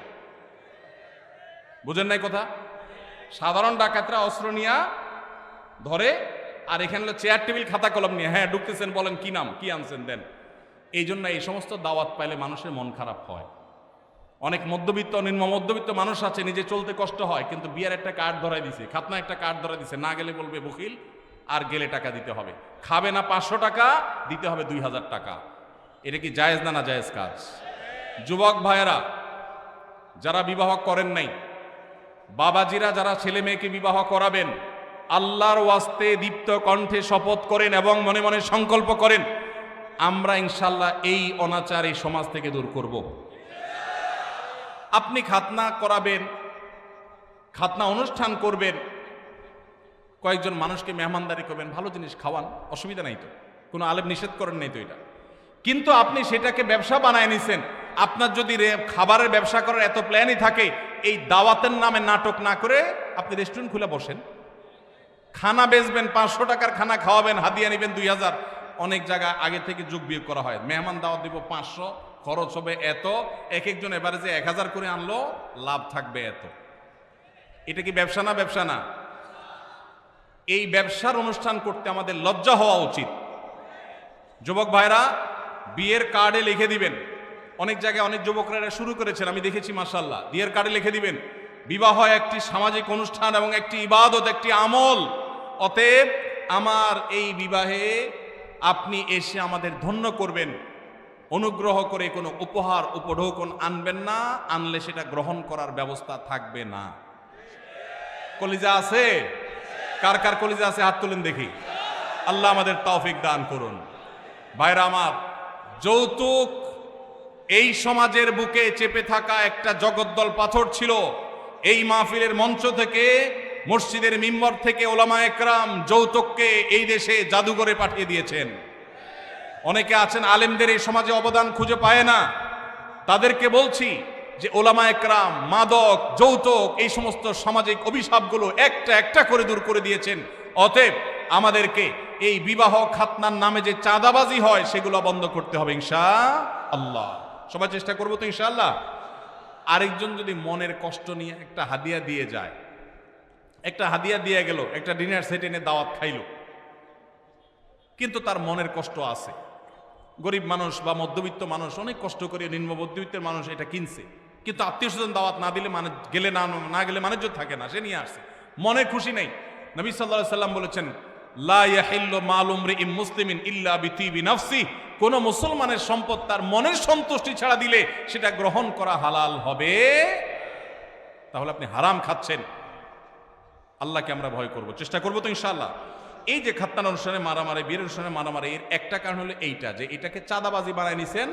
এই জন্য জৈসা কারনা ওয়াইসা ভারনা, যেমন করবেন অমন পাবেন। নাম্বার 2, দ্বিতীয় কারণ হলো আমাদের মন মানসিকতাগুলো দিন দিন এত বেশি ভোগবাদী হয়ে উঠছে, আমাদের শিক্ষিতের হার বেড়েছে, মনুষ্যত্বের হার বাড়ে নাই। আমাদের দেশে শিক্ষিত মানুষের হার বেড়েছে, ভালো মানুষের হার বাড়ে নাই, কমেছে। যার কারণে সর্বত্র দেখবেন দুর্নীতি, অপশাসন, অন্যায়, অনাচার ভরে গেছে। এজন্য আমাদের সমাজে, আমাদের শিক্ষা প্রতিষ্ঠানগুলোতে, আমাদের জাতীয় কারিকুলামে, আমাদের স্কুল কলেজে ধর্মীয় শিক্ষা বাধ্যতামূলক করতে হবে। এগুলো আমাদের সন্তানদেরকে মনুষ্যত্ব শিখাবে, নৈতিকতা শিখাবে, আদর্শ শিখাবে। যতদিন আমাদের শিক্ষা প্রতিষ্ঠানগুলোতে, পরিবারগুলোতে দ্বীনের চর্চা ছিল, ততদিন মানুষ এত নিচে নামে নাই, আলহামদুলিল্লাহ। এখন দিনদারিতা কমছে, মানুষ পশুত্বকে হার মানিয়ে দিচ্ছে। আল্লাহর ওয়াস্তে আমরা সহনশীলতার চর্চা করব। আমাদের মধ্যে সবর কমে যাচ্ছে, বেসবরি বাড়ছে। নফল আমল করার মানুষ পাবেন, ওয়াজ মাহফিলে আসার মানুষের অভাব নাই, কিন্তু চুন থেকে নুন খসলেই চান্দি গরম হয়ে যায়। ভালো না খারাপ? ভালো না খারাপ? যে নিজের রাগকে সংবরণ করতে পারে না সে কি ভালো মুসলমান? যে রাগকে সংবরণ করতে পারে। আপনি গিয়েছেন একটা দাওয়াতে, অনেক মানুষকে বড় মুখ করে নিয়ে গেছেন, যারা দাওয়াত খাওয়াচ্ছে তারা একটু ছোট লোকই করছে, হয়তো একটু মেহমানদারিতে কমতি করছে, কিন্তু তাই বলে আপনি সেখানে গন্ডগোল, ফাসাদ, ঝগড়া লাগাবেন? আপনার চাইতে নিচু মানুষ তো আরেকজন হতে পারে না। এই জন্য যুবক ভাইরা নিজেদেরকে ধৈর্যশীল বানানোর চেষ্টা করবো তো ইনশাআল্লাহ। কিয়ামতের ময়দানে আল্লাহর কাছ থেকে ব্লাঙ্ক চেকের মাধ্যমে যদি কেউ সওয়াব পেতে চান, ব্লাঙ্ক চেক তো বুঝি আমরা না, কেউ কোনো কাজের বিনিময়ে আপনাকে 2 লাখ, 5 লাখ, 10 লাখ বা কিছু একটা ফিগার দিলেন, এটা এক জিনিস। আরেকটা হলো চেকে সই করে খালি চেক দিয়ে দিছে, অঙ্ক তুমি বসায় না, যা খুশি। তো এর চাইতে বড় বিনিময় আর হতে পারে? আল্লাহ রাব্বুল আলামিন কিয়ামতের ময়দানে ব্লাঙ্ক চেকের মতো বিনিময় দিবেন, একটা আমলের বিনিময়। বলবো সেটা কোনটা? আল্লাহ বলেছেন কোরআনে, ইন্নামা ইউওয়াফাস সাবিরুনা আজরাহুম বিগাইরি হিসাব। ধৈর্যশীলদের, যারা নিজেদেরকে সংবরণ করতে পারে, চান্দি গরম হলে উল্টাপাল্টা বলে ফেলে না, করে না, সবসময় সবর করে। সবরের যে 3টা প্রকার আছে, ইবাদত করতে গিয়ে সবর, পাপ কাজ ছাড়তে গিয়ে সবর। সবাই ভ্যালেন্টাইন ডে উপলক্ষে সাথীরা, বন্ধুরা অপকর্মে লিপ্ত হয়, সে তার জীবনকে বাঁচাবার জন্য, চরিত্রকে বাঁচাবার জন্য সংগ্রাম করে বেড়ায়, এটা একটা সবর। মাথা রক্ত উঠার মতো কাজ হয়েছে, কিন্তু সে নিজেকে ধরে রাখতে পারে, হজম করে, সবর করে, এটা সবচেয়ে বড় সবর। তো এই যে সবর যারা করে, আল্লাহ বলেছেন ইন্নামা ইউওয়াফাস সাবিরুনা, ধৈর্যশীলদেরকে বিনিময় দেয়া হবে আজরাহুম বিগাইরি হিসাব, কোনো হিসাব ছাড়া, ব্ল্যাঙ্ক চেক। আল্লাহ আমাদেরকে ধৈর্যশীল হওয়ার তৌফিক দান করুন। নামাজি মুসলমান পাবেন, দাড়ি লম্বাওয়ালা মুসলমানও পাবেন, জুব্বা টুপিওয়ালা মুসলমানও পাবেন, আলেম মুসলমানও পাবেন, কিন্তু ধৈর্যশীল মুসলমানের সংখ্যা অনেক কম, অনেক কম। আল্লাহ আমাদের ধৈর্যশীল হওয়ার তৌফিক দান করুন। সালাম দিলে কত নেকি এবং সালামের উত্তর দিলে কত নেকি হয়, এ বিষয়ে আপনার মতামত জানতে চাচ্ছি। আমাদের গ্রামে সালাম নিয়ে নতুন করে ফিতনা হচ্ছে, এটা আবার কি? সালাম নিয়ে আবার কি ফিতনা হয়? হ্যাঁ ভাই, সালাম যে আগে দিবে আল্লাহ তাআলা তাকে কত নেকি দিবেন, আর যিনি সালাম পরে দিবেন, সালামের জবাব দিবেন যিনি, 10। এটা তো হাদিসে সুসাব্যস্ত, এটা নিয়ে তো ইখতিলাফ করার কিছু নেই। যিনি সালাম আগ বেড়ে দিবেন তার ফজিলত বেশি, যিনি নিবেন তার ফজিলত কম। কেউ কোনো অন্যায় করলে তাকে যে কেউ শাস্তি দিতে পারবে কিনা? ভাইরা আমার, কোথাও কোনো অপরাধ হচ্ছে, কেউ কোনো অন্যায় কাজে লিপ্ত, তার সে অন্যায়ের শাস্তি আপনি নিজে হাতে দিবেন কিনা, অর্থাৎ আইন হাতে তুলে নেবেন কিনা? এই প্রশ্ন উত্তরে বলতে চাই, এখানে দুইটা জিনিস আছে। একটা হলো অন্যায় দেখলে বাধা দেওয়া, যেটাকে নাহি আনিল মুনকার বলেছে কোরআন। এই নাহি আনিল মুনকারটা আমাদের উপরে কর্তব্য। নবী সাল্লাল্লাহু আলাইহি ওয়াসাল্লাম বলেছেন, মান রাআ মিনকুম মুনকারান ফালইয়ুগাইয়িরহু বিয়াদি ফাইল্লাম ইয়াস্তাতি' ফাবিলিসানি ফাইল্লাম ইয়াস্তাতি' ফাবিকলবি ওয়া যালিকা আদআফুল ঈমান। কোথাও কোথাও কোনো অনাচার দেখেছেন, কোনো অন্যায় দেখেছেন, আপনার দায়িত্ব হলো হাত দিয়ে সেটাকে থামিয়ে দেওয়া। এর মানে কিন্তু আইন হাতে তুলে নেওয়া না, এর মানে অন্যায়কারীকে শাস্তি দিয়ে শাস্তি কার্যকর করা নয়, তার বিচার করা নয়। এর মানে হলো আপনি আপনার শ্রম, মেধা, কায়িক পরিশ্রম দিয়ে সে অন্যায়টা যেন না হয় তার জন্য আপনি উদ্যোগ গ্রহণ করলেন। সে উদ্যোগটা আপনাকে আইন হাতে তুলে নিতে বলে না, কিন্তু উদ্যোগ নিতে হবে। আর যদি সেটা না পারেন, অন্তত মুখ দিয়া বলবেন, ভাই অন্যায়টা করবেন না। আপনি যদি কোথাও অন্যায় হচ্ছে দেখেন, আপনি সেখানে প্রতিবাদ করবেন। তবে সেক্ষেত্রে নাহি আনিল মুনকার করার ক্ষেত্রেও, অসৎ কাজ, অন্যায় কাজে বাধা দান করার ক্ষেত্রেও আপনাকে হিকমা অবলম্বন করতে হবে, আপনাকে সর্বোচ্চ উপায় অবলম্বন করতে হবে, যথাযথ উপায়। যদি সেক্ষেত্রে আপনি ত্রুটি করেন, তাহলে দ্বীনের খেদমত করতে গিয়ে দ্বীনের আরো ক্ষতি হতে পারে কি পারে না? এজন্য ভাইরা, বিদগ্ধ আল্লাহ ভীরু আলেমদের সংস্রব, সোহবত, তত্ত্বাবধান নিয়ে এই সমস্ত কাজ করবেন, তাহলে এই সব কাজ সুফল বয়ে আনবে। আর না হলে এগুলো ক্ষতি আমাদের করবে। চেষ্টা করবো তো সবাই ইনশাআল্লাহ। ভাইরা আমার, আমাদের অনেক ভাইরা আছেন এই জাতীয় কাজ করতে গিয়ে তারা লেজে গোবর করে ফেলেন। এজন্য ওলামাদের তত্ত্বাবধান এবং পরামর্শ গ্রহণ করবো ইনশাআল্লাহ। দ্বিতীয় আরেকটা জিনিস আছে এখানে, সেটা হলো আমরা এই জাতীয় নাহি আনিল মুনকার করার বিষয়টি যেমন আমাদেরকে করতে হবে, পাশাপাশি কোনো লোক অপরাধ করলে তাকে আপনি মারধর করে, তাকে আপনি আঘাত করে শাস্তি কার্যকর করবেন, এই অধিকার ইসলাম আপনাকে, আমাকে, কাউকে দেয় নাই। এটা করবে বিচার ব্যবস্থা, ইসলামিক বিচার ব্যবস্থা যেন আসে, আল্লাহর বিধানের যেন বিচার হয়, তার জন্য চেষ্টা করবেন। তাই বলে আপনি নিজে বিচার শুরু করবেন না। যদি করেন তাহলে কি হবে? সমাজ সুশৃঙ্খল হবে না বিশৃঙ্খল হবে? আমার মতে আপনি অপরাধী, আপনাকে শাস্তি দেওয়া দরকার, আমি আপনাকে মারা শুরু করব। আপনার মতে আমি অপরাধী, আপনি আমাকে মারা শুরু করবেন, সমাজে কি শান্তি হবে না অশান্তি হবে? ইসলাম আমাদেরকে শৃঙ্খলা শিখায় না বিশৃঙ্খলা শিখায়? অতএব আমরা আইন কখনো হাতে তুলে নিব না। কারোর বিচার করার দায়িত্ব আমার আপনার না, তবে আমাদের দায়িত্ব নাহি আনিল মুনকার করা। আমরা একদিকে দেখা যায় অনেকে বিচারের কাজ নিজের হাতে তুলে নেন, আবার অনেককে দেখা যায় তারা নাহি আনিল মুনকারটা পর্যন্ত করেন না। আল্লাহ আমাদেরকে ব্যালেন্স করার তৌফিক দান করুন। চেষ্টা করবো তো ইনশাআল্লাহ। ভাইরা আমার, আমরা অনেকে মনে করি না আমরা বিচার করে ফেলবো। দেখুন, সাহাবা ইকরাম যখন দেখতেন কেউ কোনো অন্যায় করেছে, এমন অন্যায় করেছে যে তার মৃত্যুদণ্ড হওয়া উচিত, এমন একটা জঘন্য কাজ করেছে, তখন সাহাবীরা কি করতেন? ডাইরেক্ট ওই লোকটাকে মেরে ফেলতেন যায়? নিজের হাতে আইন বা বিচার বাস্তবায়ন করতেন না। তখন সাহাবীরা কি বলতেন? বহু হাদিস এরকম পাওয়া যায়। নবীজি সাল্লাল্লাহু আলাইহি ওয়াসাল্লামকে তারা জিজ্ঞাসা করতেন, হে আল্লাহর রাসূল, আপনি অনুমতি দেন আমি এই মুনাফিকের গর্দান উড়াই দিই। এরকম হাদিস আছে না নাই? এই হাদিসটার মর্ম হলো, এই হাদিসটার ব্যাখ্যা হলো, নবীজি সাল্লাল্লাহু আলাইহি ওয়াসাল্লাম মদিনা রাষ্ট্রের প্রধান বিচারক, শাসক, তার কাছ থেকে সাহাবী অনুমতি নিচ্ছেন, হে আল্লাহর রাসূল, আপনি বিচারক হিসাবে আপনি আমাকে অনুমতি দিলে আমি শাস্তি কার্যকর করব। তার মানে নিজের হাতে তিনি সেটা করতেন না, নবীজির নির্দেশের অপেক্ষা করতেন। তাহলে বোঝা গেছে বিচার আমরা যে কেউ নিজের হাতে তুলে নিতে পারি না।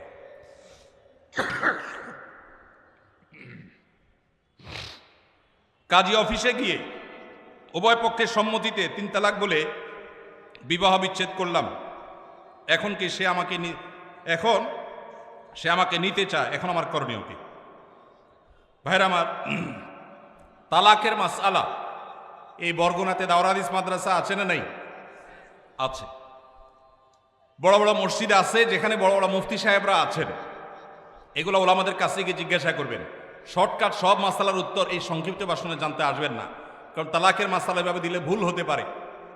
এখানে কনভারসেশন লাগবে, আপনাকে আর অনেক প্রশ্ন করতে হবে, ডিটেইল লাগবে, তারপর উত্তর দিতে হবে। এই জন্য তালাকের প্রশ্ন উত্তর সাধারণত আমরা সংক্ষিপ্ত প্রশ্ন উত্তরে ভাষণে দেই না। এই জন্য ওলামাদের শরণাপন্ন হবেন, সব কিছু শর্টকাটে জানার চেষ্টা করবেন না। কোনো ব্যক্তি যদি তার সম্পত্তি 5 জন সন্তানদের মধ্য থেকে একজনকে বাদ দিয়ে 4 জনকে লিখে দিয়ে দেয়, সে ব্যক্তি মারা গেলে তার জানাজা নামাজ পড়া যাবে কিনা? ভাইরা আমার, আমাদের দেশে অনেকে এই কাজটা করেন, তেজ্যপুত্র করেন। প্রচলিত আইনে তেজ্যপুত্র কোথাও থাকতে পারে, কিন্তু ইসলামে তেজ্যপুত্র বলতে কোনো কিছু নবী করিম সাল্লাল্লাহু আলাইহি সাল্লাম পরিষ্কারভাবে নিষেধ করেছে। কোনো মুসলমান অন্য মুসলমানকে ত্যাগ করে চিরকালের জন্য তার সাথে সম্পর্ক ছিন্ন করে ফেলবে, এটা জায়েজ। লা ইয়াহিল্লু লিমুসলিমিন আন ইয়াহজুরা আখাহু ফাওকা 3 লায়াল। 3 দিনের বেশি কোনো মুসলমানের সাথে অভিমান করে সম্পর্ক ছিন্ন করা জায়েজ আছে? নেই। এখন সন্তান খারাপ, যত খারাপ হোক, আপনি সন্তানকে তথাকথিত তেজ্যপুত্র করলেন, করে কোনো সম্পদ দিলেন না, বঞ্চিত করলেন, আল্লাহর কাঠগড়ার আসামি হবেন। আপনার ঘরে জন্মগ্রহণ করেছে, অতএব আল্লাহর কোরআনের মিরাসের আয়াতের নির্দেশের আলোকে এটা তার প্রাপ্য হক হয়ে গেছে। হ্যাঁ, সে যদি মোরতাদ হয়ে যায়, ইসলাম থেকে খারিজ হয়ে যায়, তাহলে সেটা মানে আমিনাল ইরফ, বা সে পরিত্যক্ত সম্পদ থেকে বঞ্চিত হবে। কিন্তু মুসলমান আছে, আপনার কথা শুনে না, আপনার খায় খেদমত করে নাই, আপনি সে অজুহাতে তাকে কিছু দিলেন না, বাকি সন্তানদেরকে দিয়ে দিলেন, আল্লাহর কাঠগড়ায় আসামি হতে হবে, জায়েজ হবে না। এখন এইটা যদি কোনো লোক করে, জীবদ্দশা দিতে চায়, তাহলে সমান হারে দিতে হবে। এক সাহাবী নবীজিকে এসে বলছেন, ইয়া রাসূলুল্লাহ, আমার সন্তানকে অমুক ছেলেকে আমি এটা দিয়েছি। নবী সাল্লাল্লাহু আলাইহি সাল্লাম বলেছেন, বাকি সবাইকে দিয়েছো? বলেন না, দেই নাই।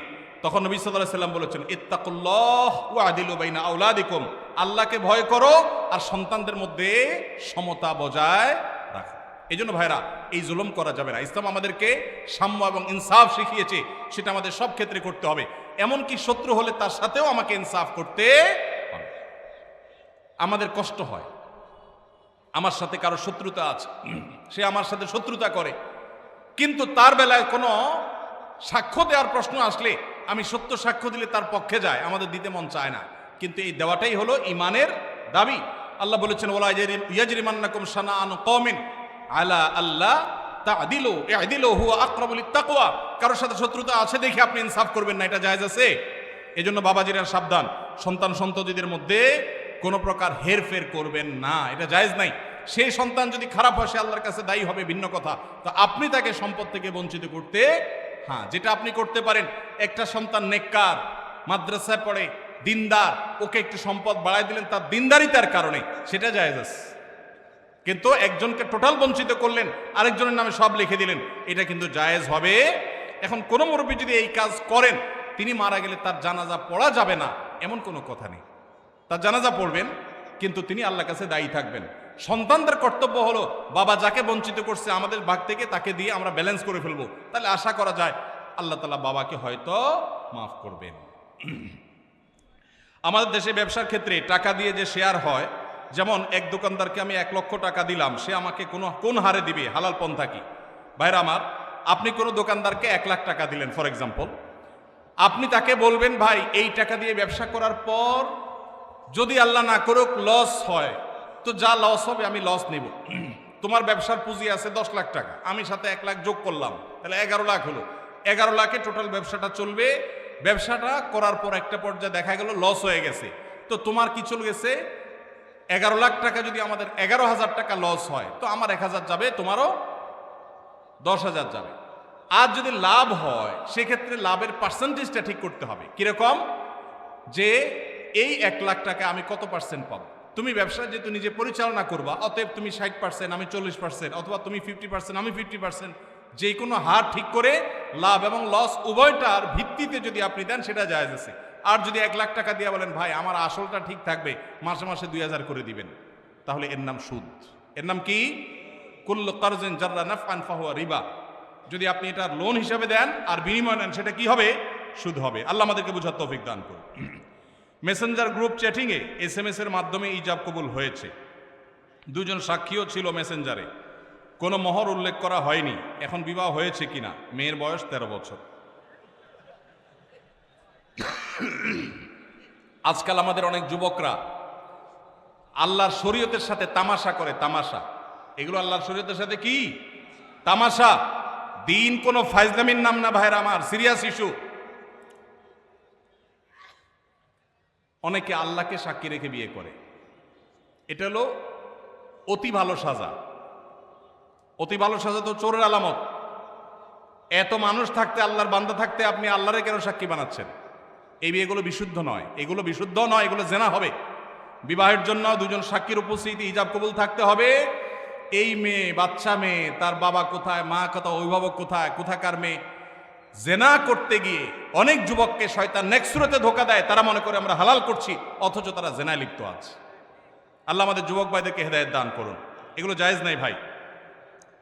কোনো একদল লোক অস্থায়ীভাবে কোনো এক অফিসে অবস্থান নিয়েছে, নিরাপত্তাজনিত কারণে তারা জুমার নামাজের জন্য পার্শ্ববর্তী মসজিদে না গিয়ে স্বস্থানে জুমার নামাজ আদায় করে। এখন জানার বিষয় হলো তাদের জুমার নামাজ সহি হয় কিনা। ভাইরা আমার, কোথাও যদি কেউ এরকম নিরাপত্তাহীনতা অনুভব করেন যে আমি জুমার নামাজ পড়তে গেলে আমার বিপদ হবে, দেখতে হবে ইস্যুটা কি ধরনের। এখন একজন চুরি করে পালাইছে, একজন সন্ত্রাসী করে পালাইছে, মানুষ খুন করে পালাইছে, ধরা পড়বে এই বয়সে জুমার নামাজ পড়তেছে না, এটা তো ভিন্ন জিনিস। কিন্তু কেউ এমন কোন পরিস্থিতিতে আছে যে সে বের হলেই তার জীবন হুমকির মধ্যে পড়বে, তখন তিনি বাসায় নামাজ পড়লে নামাজ হয়ে যাবে। আর জুমার নামাজ যদি তিনি জামাতের সাথে কোনো বাসায় পড়েন, তো জুমার নামাজ কোনো ভাষায় করার জন্য শরীয়তে অনেক শর্ত আছে। সেই শর্তগুলো না পাওয়া গেলে 2-4 জন মিলে জুমার নামাজ শুরু করে দিলে নামাজ হয়ে যাবে, এত সোজা না। এ বিষয়ে পুরো ডিটেইল অবস্থাটা জানা দরকার, যে আসলে কোন সিচুয়েশন, পরিস্থিতি কি, তারপরে মাসালা উত্তর দেওয়া সহজ হবে। আমি এখন যদি বলি তাহলে সেক্ষেত্রে সেটা অপূর্ণ থাকবে। এই জন্য এই মাসালাটাও কোনো দক্ষ বিদগ্ধ আলেমের সাথে দেখা করে বা ফোনে যোগাযোগ করে ডিটেইল বলে তারপর উত্তর নেবেন। এটা আমি স্কিপ করলাম, উত্তর দিলাম না। আমার এক সহকর্মী দাঁড়িয়ে ছোট ছোট করে রাখে, এ ব্যাপারে তাকে নিষেধ করলে সে হেসে হেসে বলে এতে কোনো সমস্যা নাই। এ ব্যাপারে শরীয়তের হুকুম কি? এই ব্যক্তি এখানে উপস্থিত আছে, দয়া করে কিছু বলে শাসন করে দেন। আসামি হাজির। ভাইরা আমার, দাড়ি লম্বা করা এটা নবী সাল্লাল্লাহু আলাইহি ওয়াসাল্লামের নির্দেশ। তিনি বলেছেন আফুল্লুহা আরখুল্লুহা, তোমরা দাড়িকে ছেড়ে দাও। দাড়িকে ছেড়ে দিতে বলেছেন, লম্বা করতে বলেছেন। সাহাবীদের মধ্যে এক মুষ্টির পরে, বুখারীর হাদিসে এক মুষ্টির পরে অতিরিক্ত অংশ কাটার বিষয়টা সাব্যস্ত আছে। এর আগে, এক মুষ্টির আগে সাহাবীদের কারোর কাছ থেকে, নবী সাল্লাল্লাহু আলাইহি ওয়াসাল্লাম থেকে কোনো হাদিসে দাড়ি কাটা ছাটার কোনো প্রমাণ নাই। এই জন্য সারা বিশ্বের প্রায় সব উলামায়ে ইকরাম একমত যে দাড়ি লম্বা করা ওয়াজিব। কিছু ইখতিলাফ আছে, আরবের কিছু আলেমদের ভিন্ন মত আছে। বেশিরভাগ আলেমদের মতে হলো দাড়ি লম্বা করা কি ওয়াজিব। ইজিপশিয়ান কিছু আলেমদের ভিন্ন মত আছে, আরো কিছু আলেমদের ভিন্ন মত আছে, বাকি মেজরিটি আলেমদের মত হলো ওয়াজিব।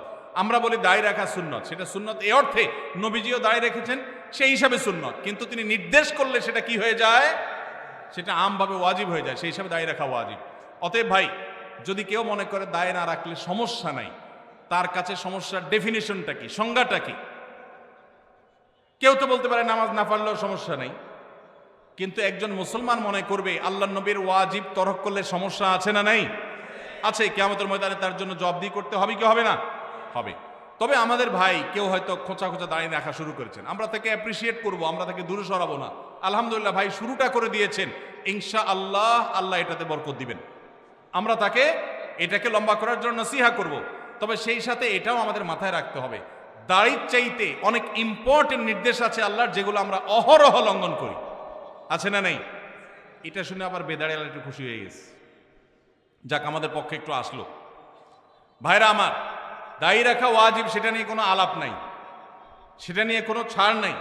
কিন্তু পাশাপাশি আমাদের এটাও মাথায় রাখতে হবে যে আল্লাহর অন্যান্য ফরজ বিধানগুলো মানতে হবে। অনেকে লম্বা দাড়ি আছে, মুখ খারাপ করে, আছে না নাই? বাংলা একটা প্রবাদ আছে, হাজী সাহেবের মুখ খারাপ। কি বলে? হাজী সাহেবের মুখ খারাপ। এই লম্বা দাড়ি নিয়ে মুখ খারাপ করে কি করে না? এই লম্বা দাড়ি নিয়ে দোকানদার দেশি মশারি আর ইন্ডিয়ান মশারি মিশায় দেশি মশারি তেল বলে বিক্রি করে কি করে না? তাহলে দাড়ি আছে, তিনি ওয়াজিব আমল করেছেন, সবও পাবেন, কিন্তু যেই কাজটা করছেন ওইটা দাড়ি রেখে যে সব পাচ্ছেন তার চেয়ে অনেক বেশি ক্ষতি তিনি করছেন ওই কাজটা করে। ঠিক না ঠিক? এই জন্য আমাদের পরিপূর্ণভাবে দিনে প্রবেশ করতে হবে। আল্লাহ আমাদেরকে তৌফিক দান করুন। কিন্তু সেই সাথে দাড়িও লম্বা করার চেষ্টা করতে হবে। কিন্তু কোনো ভাই করছেন না। আমরা বেশিরভাগ মানুষ অন্যকে নিয়ে পড়ে থাকি। একটা বড় মুসিবত হলো বাংলাদেশে মানুষের, আমরা অন্যের চরকায় তেল একটু। আমাকে আল্লাহ দাড়ি রাখার তৌফিক দিয়েছে, আলহামদুলিল্লাহ। আমি এখন চিন্তা করবো আমার আখলাকটা ঠিক হয়েছে কিনা, আমি বউরে বাসায় গালি দিই কিনা, আমি কর্মচারীদের সাথে চাড়ালের মতো ব্যবহার করি কিনা, আমি মানুষের হক মারি কিনা, আমি দেখবো আমার বাকি আর কোথায় ল্যাকিংস আছে সেটা আমি দূর করব। আমি দাঁড়িয়ে আছে, এই জন্য যার দাড়ি নেই তারে খোঁচা মারি করি আমি। এটা তো কোনো মুসলমানের কাজ হতে। আমার ভাইয়ের দাড়ি লম্বা হোক, কিন্তু সেই সাথে আমি চাইবো আমার আরো যে দুর্বলতা আছে সেগুলো যেন দূর হয়। আল্লাহ আমাদেরকে আমলের তৌফিক দান করুন। আমার নাম মোহাম্মদ জাকির হোসেন, আমি সিরাজউদ্দিন সড়ক টাউন হল বরগুনার নিবাসী। আমি বর্তমানে সৌদি আরবের দাম্মামে থাকি।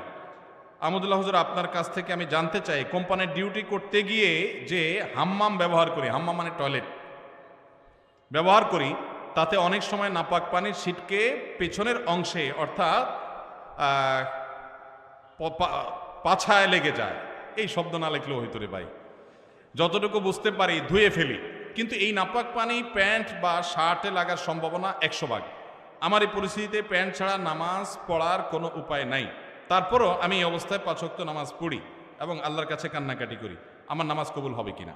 ভাইরা আমার, খুব দরকারি প্রশ্ন। আজকাল আমরা হাই কমোড ব্যবহার করছি অনেকেই, তাই না? হাই কমোডে বিশেষ করে এই সমস্যাটা হয় যে আপনি মলমূত্র ত্যাগ করেছেন, নিচ থেকে ছিটে এসে উপরে পড়েছে। বড় ছিটা যদি পড়ে তাহলে ওইটা আপনাকে পানি দিয়ে ধুইতে হবে। কিভাবে ধোবেন?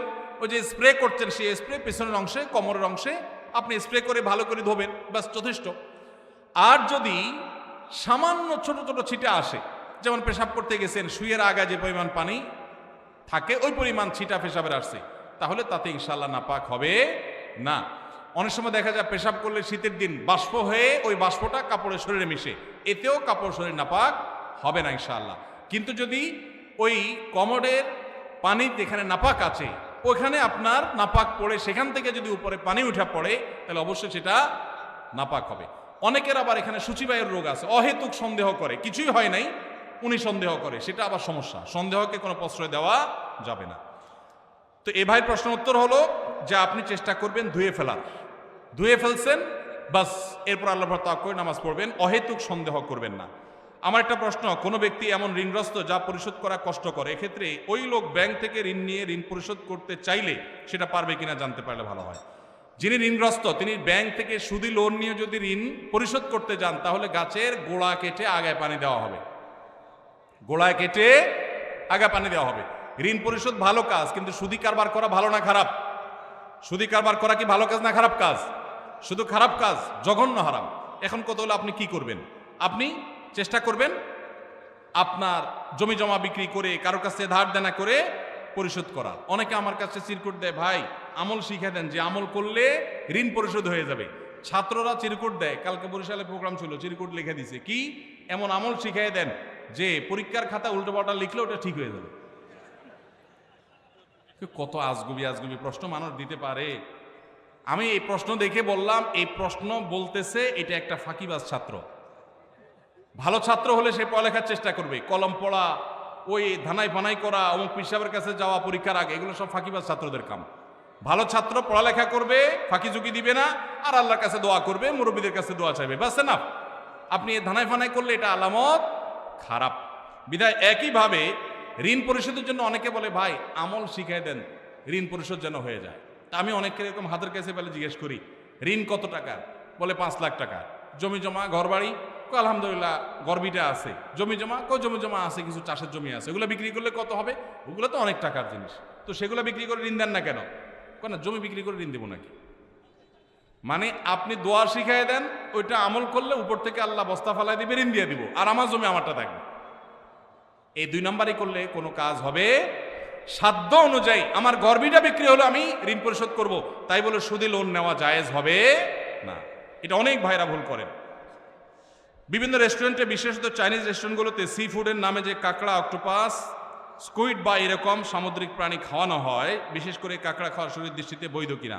হানাফি মাযহাব অনুযায়ী মাকরুহ, অন্য কোন মাযহাবে, অন্য ইমামদের অনেকের মতে এটা জায়েজ, কিন্তু হানাফি মাযহাব অনুযায়ী মাছ ছাড়া, সমুদ্রের নিচে মাছ ছাড়া বাকি এই জাতীয় অক্টোপাস অথবা কাঁকড়া জাতীয় এগুলো খাওয়া মাকরুহ।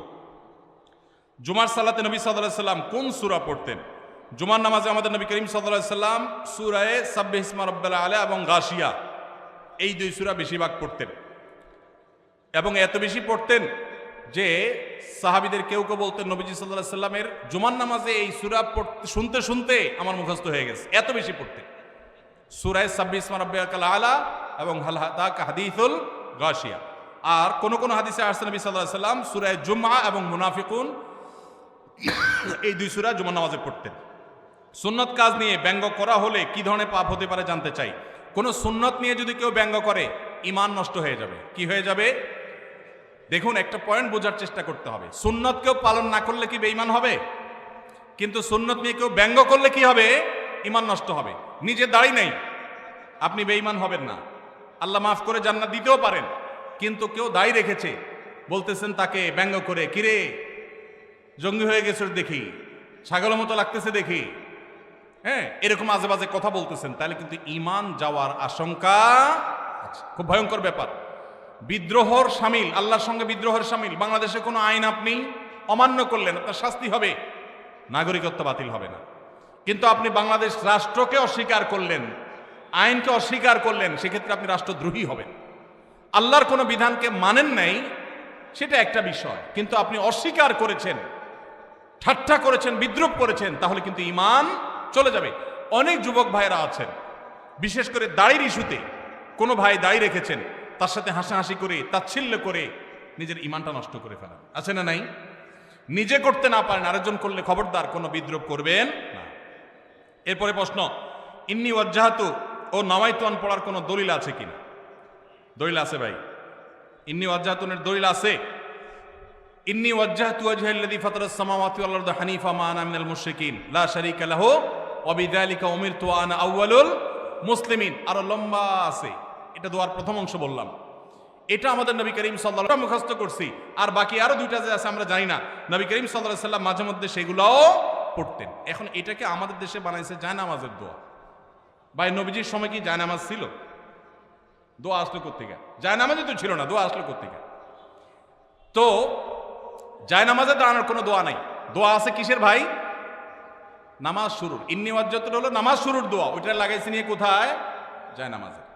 জায়নামাজ দাঁড়াবে, আলাদা কোনো দোয়া নেই। আর নাওয়াইতুন যে দোয়া, ওইটা তো আসলে কোনো জাল হাদিসেও নেই, কোনো জাল হাদিসেও নাই। আলহামদুলিল্লাহ, এটা এখন মানুষ বুঝে গেছে। মনে মনে আমরা নিয়ত করছি, কোন নামাজে পড়ছি, নামাজের নিয়তে তাইন করছি, আমি জোহর পড়তেছি, ফরজ না সুন্নত পড়তেছি, এটা আমার মাথায় আছে। এই নিয়তের ইস্তেহজার, এটাই যথেষ্ট। মুখে নাওয়াইতুন উচ্চারণ করা এটা জরুরি না, বরং এটাকে কেউ নামাজের পাঠ মনে করে বেদাতে লিপ্ত হওয়ার আশঙ্কা আছে। একসময় মানুষ অনেকে বলতো নাওয়াইতুন এখনো মুখস্থ হয় না, এই জন্য নামাজ পড়ে না, এর কারণে সে গুনাহগার হবে। শুধু মহিলাদের জন্য আলাদা মসজিদ করার সহি দলিল কি? সহি তো দূরের কথা, জাল দলিলও তো নাই, জাল দলিলও নাই। মাস 2 আগে আমি জার্মানিতে গেছিলাম, ইউরোপের। তো জার্মানিতে বার্লিনে একটা মসজিদ আছে, ইমামও মহিলা। ইমাম কি? মহিলা। ভাইরা আমার, মেয়েদের জন্য মসজিদে না এসে বাসায় 5 ওয়াক্ত নামাজ পড়া উত্তম, এ ব্যাপারে কোনো দ্বিমত আমাদের মধ্যে নেই। ওয়া বুয়ুতুহুন্না খায়রুল লাহুন্না।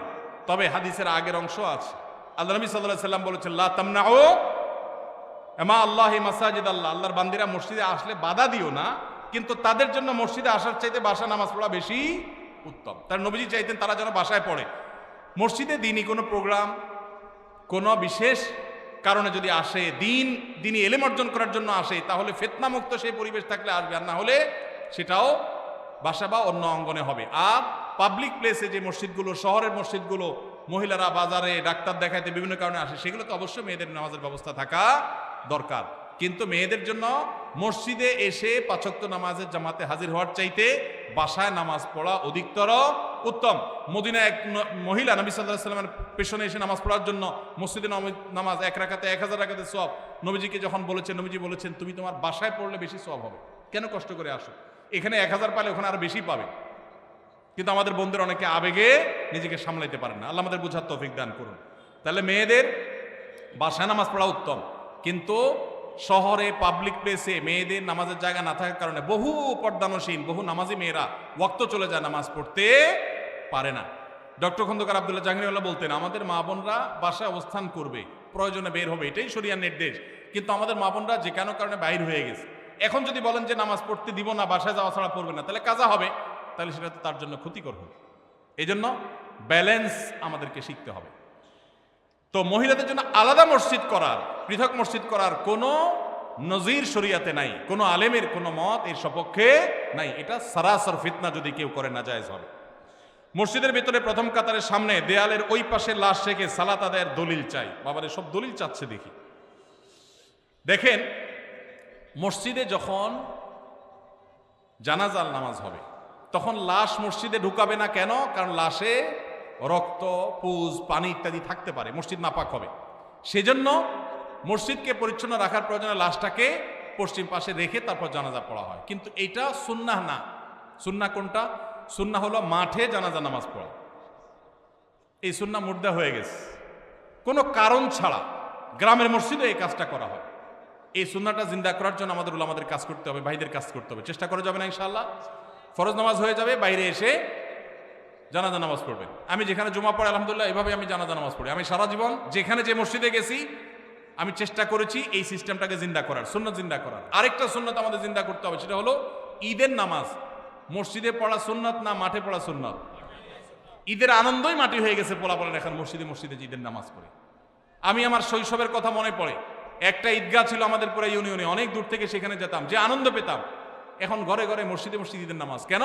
কারণ কেউ কারোর মানতে চায় না। আরেকজন ঈদগাহে গেলে তো নিজের মাতবরি থাকে না, জন্য সব মসজিদ আলাদাই মাতবরি করতে চায়।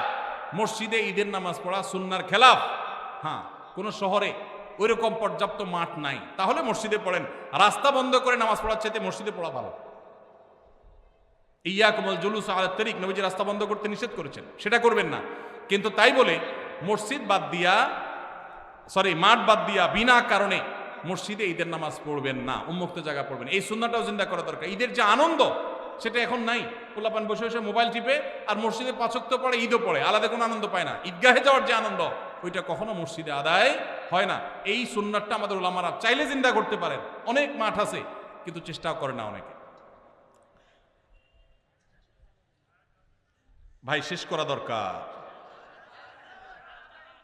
জাযাকুমুল্লাহ খাইর, শেষ করা দরকার ভাই, অনেক রাত হয়েছে, আমি তো খেয়ালই করলাম না।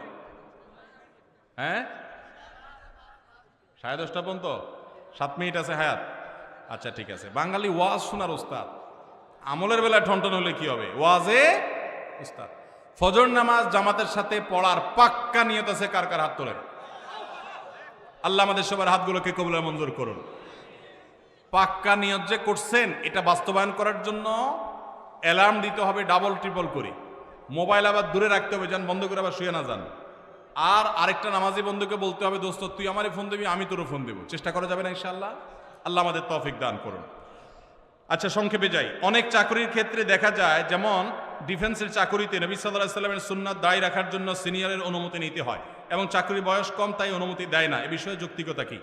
দেখুন, ভারতে ডিফেন্সে আমরা দেখি শিখরা তাদের পাগড়ি পরে তারপরে সেখানে তারা ডিউটি করতে পারে। আমেরিকার মতো দেশে ধর্ম পালন করেও ডিফেন্সে চাকরি করতে পারে। আমাদের দেশে এই রকম অবস্থা তৈরি হয়েছে যে দীর্ঘদিন থেকে নিয়ে দায় রাখতে দেওয়া হতো না, মেয়েদের হিজাব করতে দেওয়া হতো না।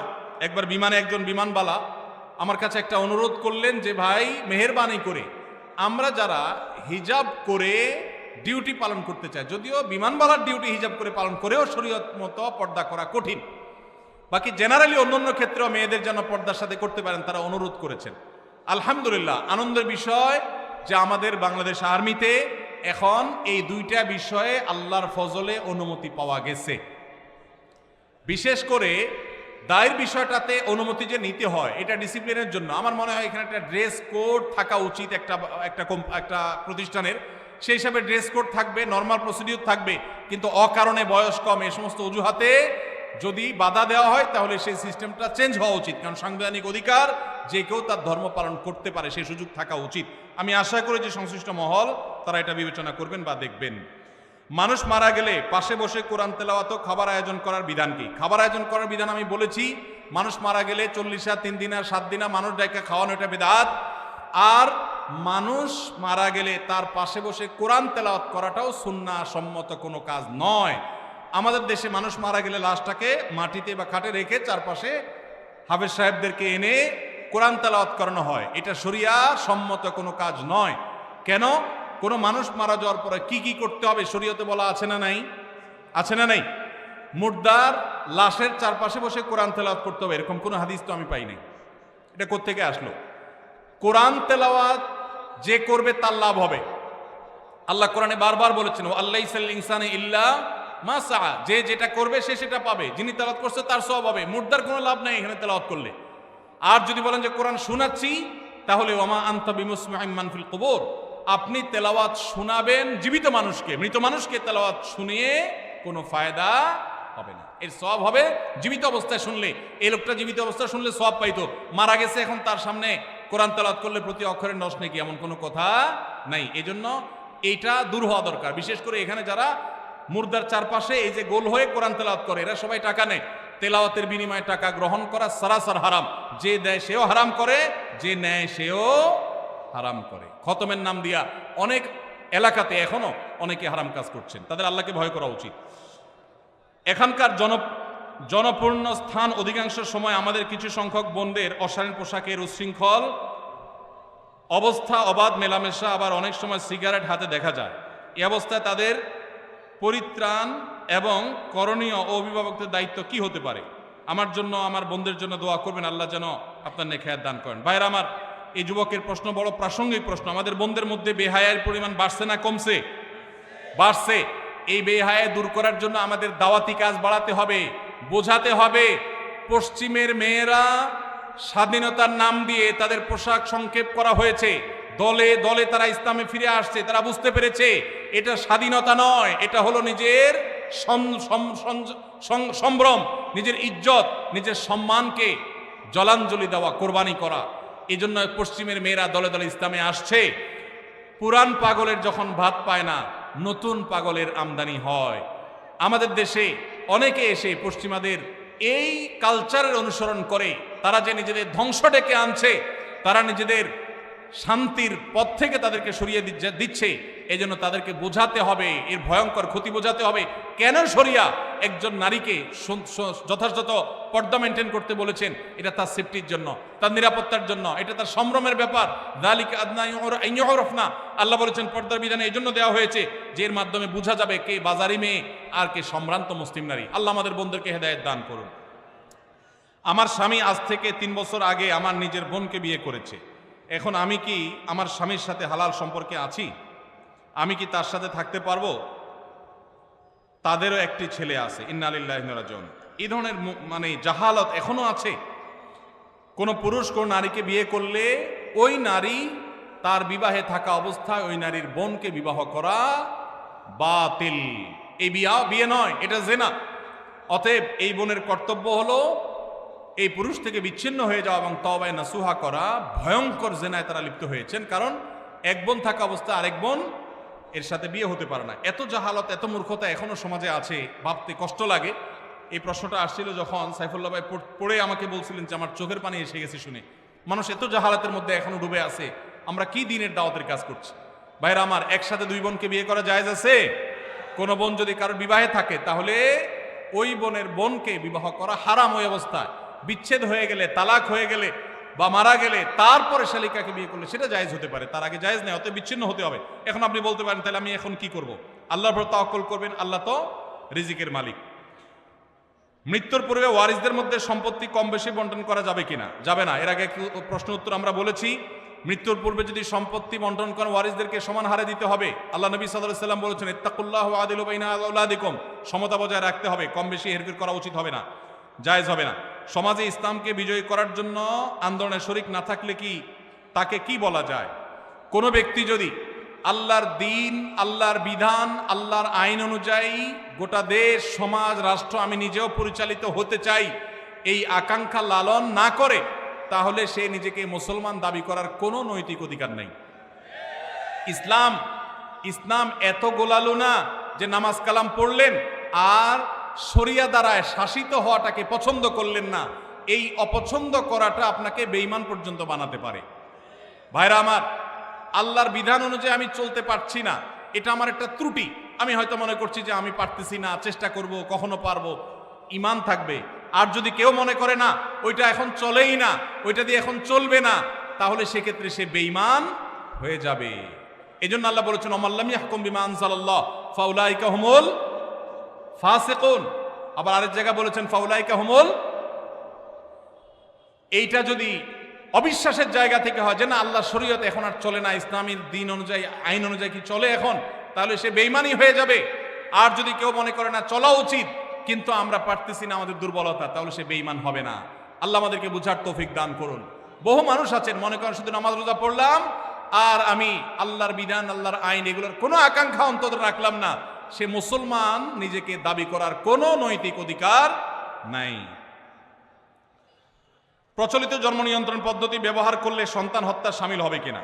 জি না ভাই, প্রচলিত জন্ম নিয়ন্ত্রণ পদ্ধতি ব্যবহার সব করলেই যে সন্তান হত্যার শামিল হবে তা নয়। তবে যদি কেউ সন্তান গর্ভে ধারণ করার পর সেই সন্তান নষ্ট করে, তাহলে সেই সন্তান হত্যা করার শামিল হবে। আর আগে থেকে যদি জন্ম নিয়ন্ত্রণ করে, অস্থায়ী জন্ম নিয়ন্ত্রণ যদি করে, সেটা জায়েজ হবে এই শর্তে যে এই মুহূর্তে সন্তান নিলে মায়ের বা সন্তানের স্বাস্থ্যের জন্য হুমকি হবে, অথবা প্রতিপালন করার পরিবেশ নাই, যৌক্তিক কোনো কারণে যদি না গ্রহণ করে আপাতত বিরতি দেয়, এটা জায়েজ আছে। আর যদি কি খাওয়াবো এই চিন্তা, চাকরি নাই, এখন সন্তান নেব কিভাবে, একটা আছে আরেকটা হলে কোত্থেকে খাওয়াবো, এই চিন্তায় করে, তো আল্লাহ বলেছেন লা তাকতালু আওলাদাকুম খাশিয়াতা ইমলাক, খাদ্যের ভয়ে, রিজিকের ভয়ে সন্তান হত্যা করবে না, এটা না জায়েজ। আর স্থায়ীভাবে জন্ম নিয়ন্ত্রণ করলে সেটাও না জায়েজ। মা সন্তানদের বঞ্চিত করে সম্পত্তি ভাইদের লিখে দিলে এটা কি ঠিক হবে? এটা অবশ্যই জুলুম হবে, একটু আগে আমরা বলেছি।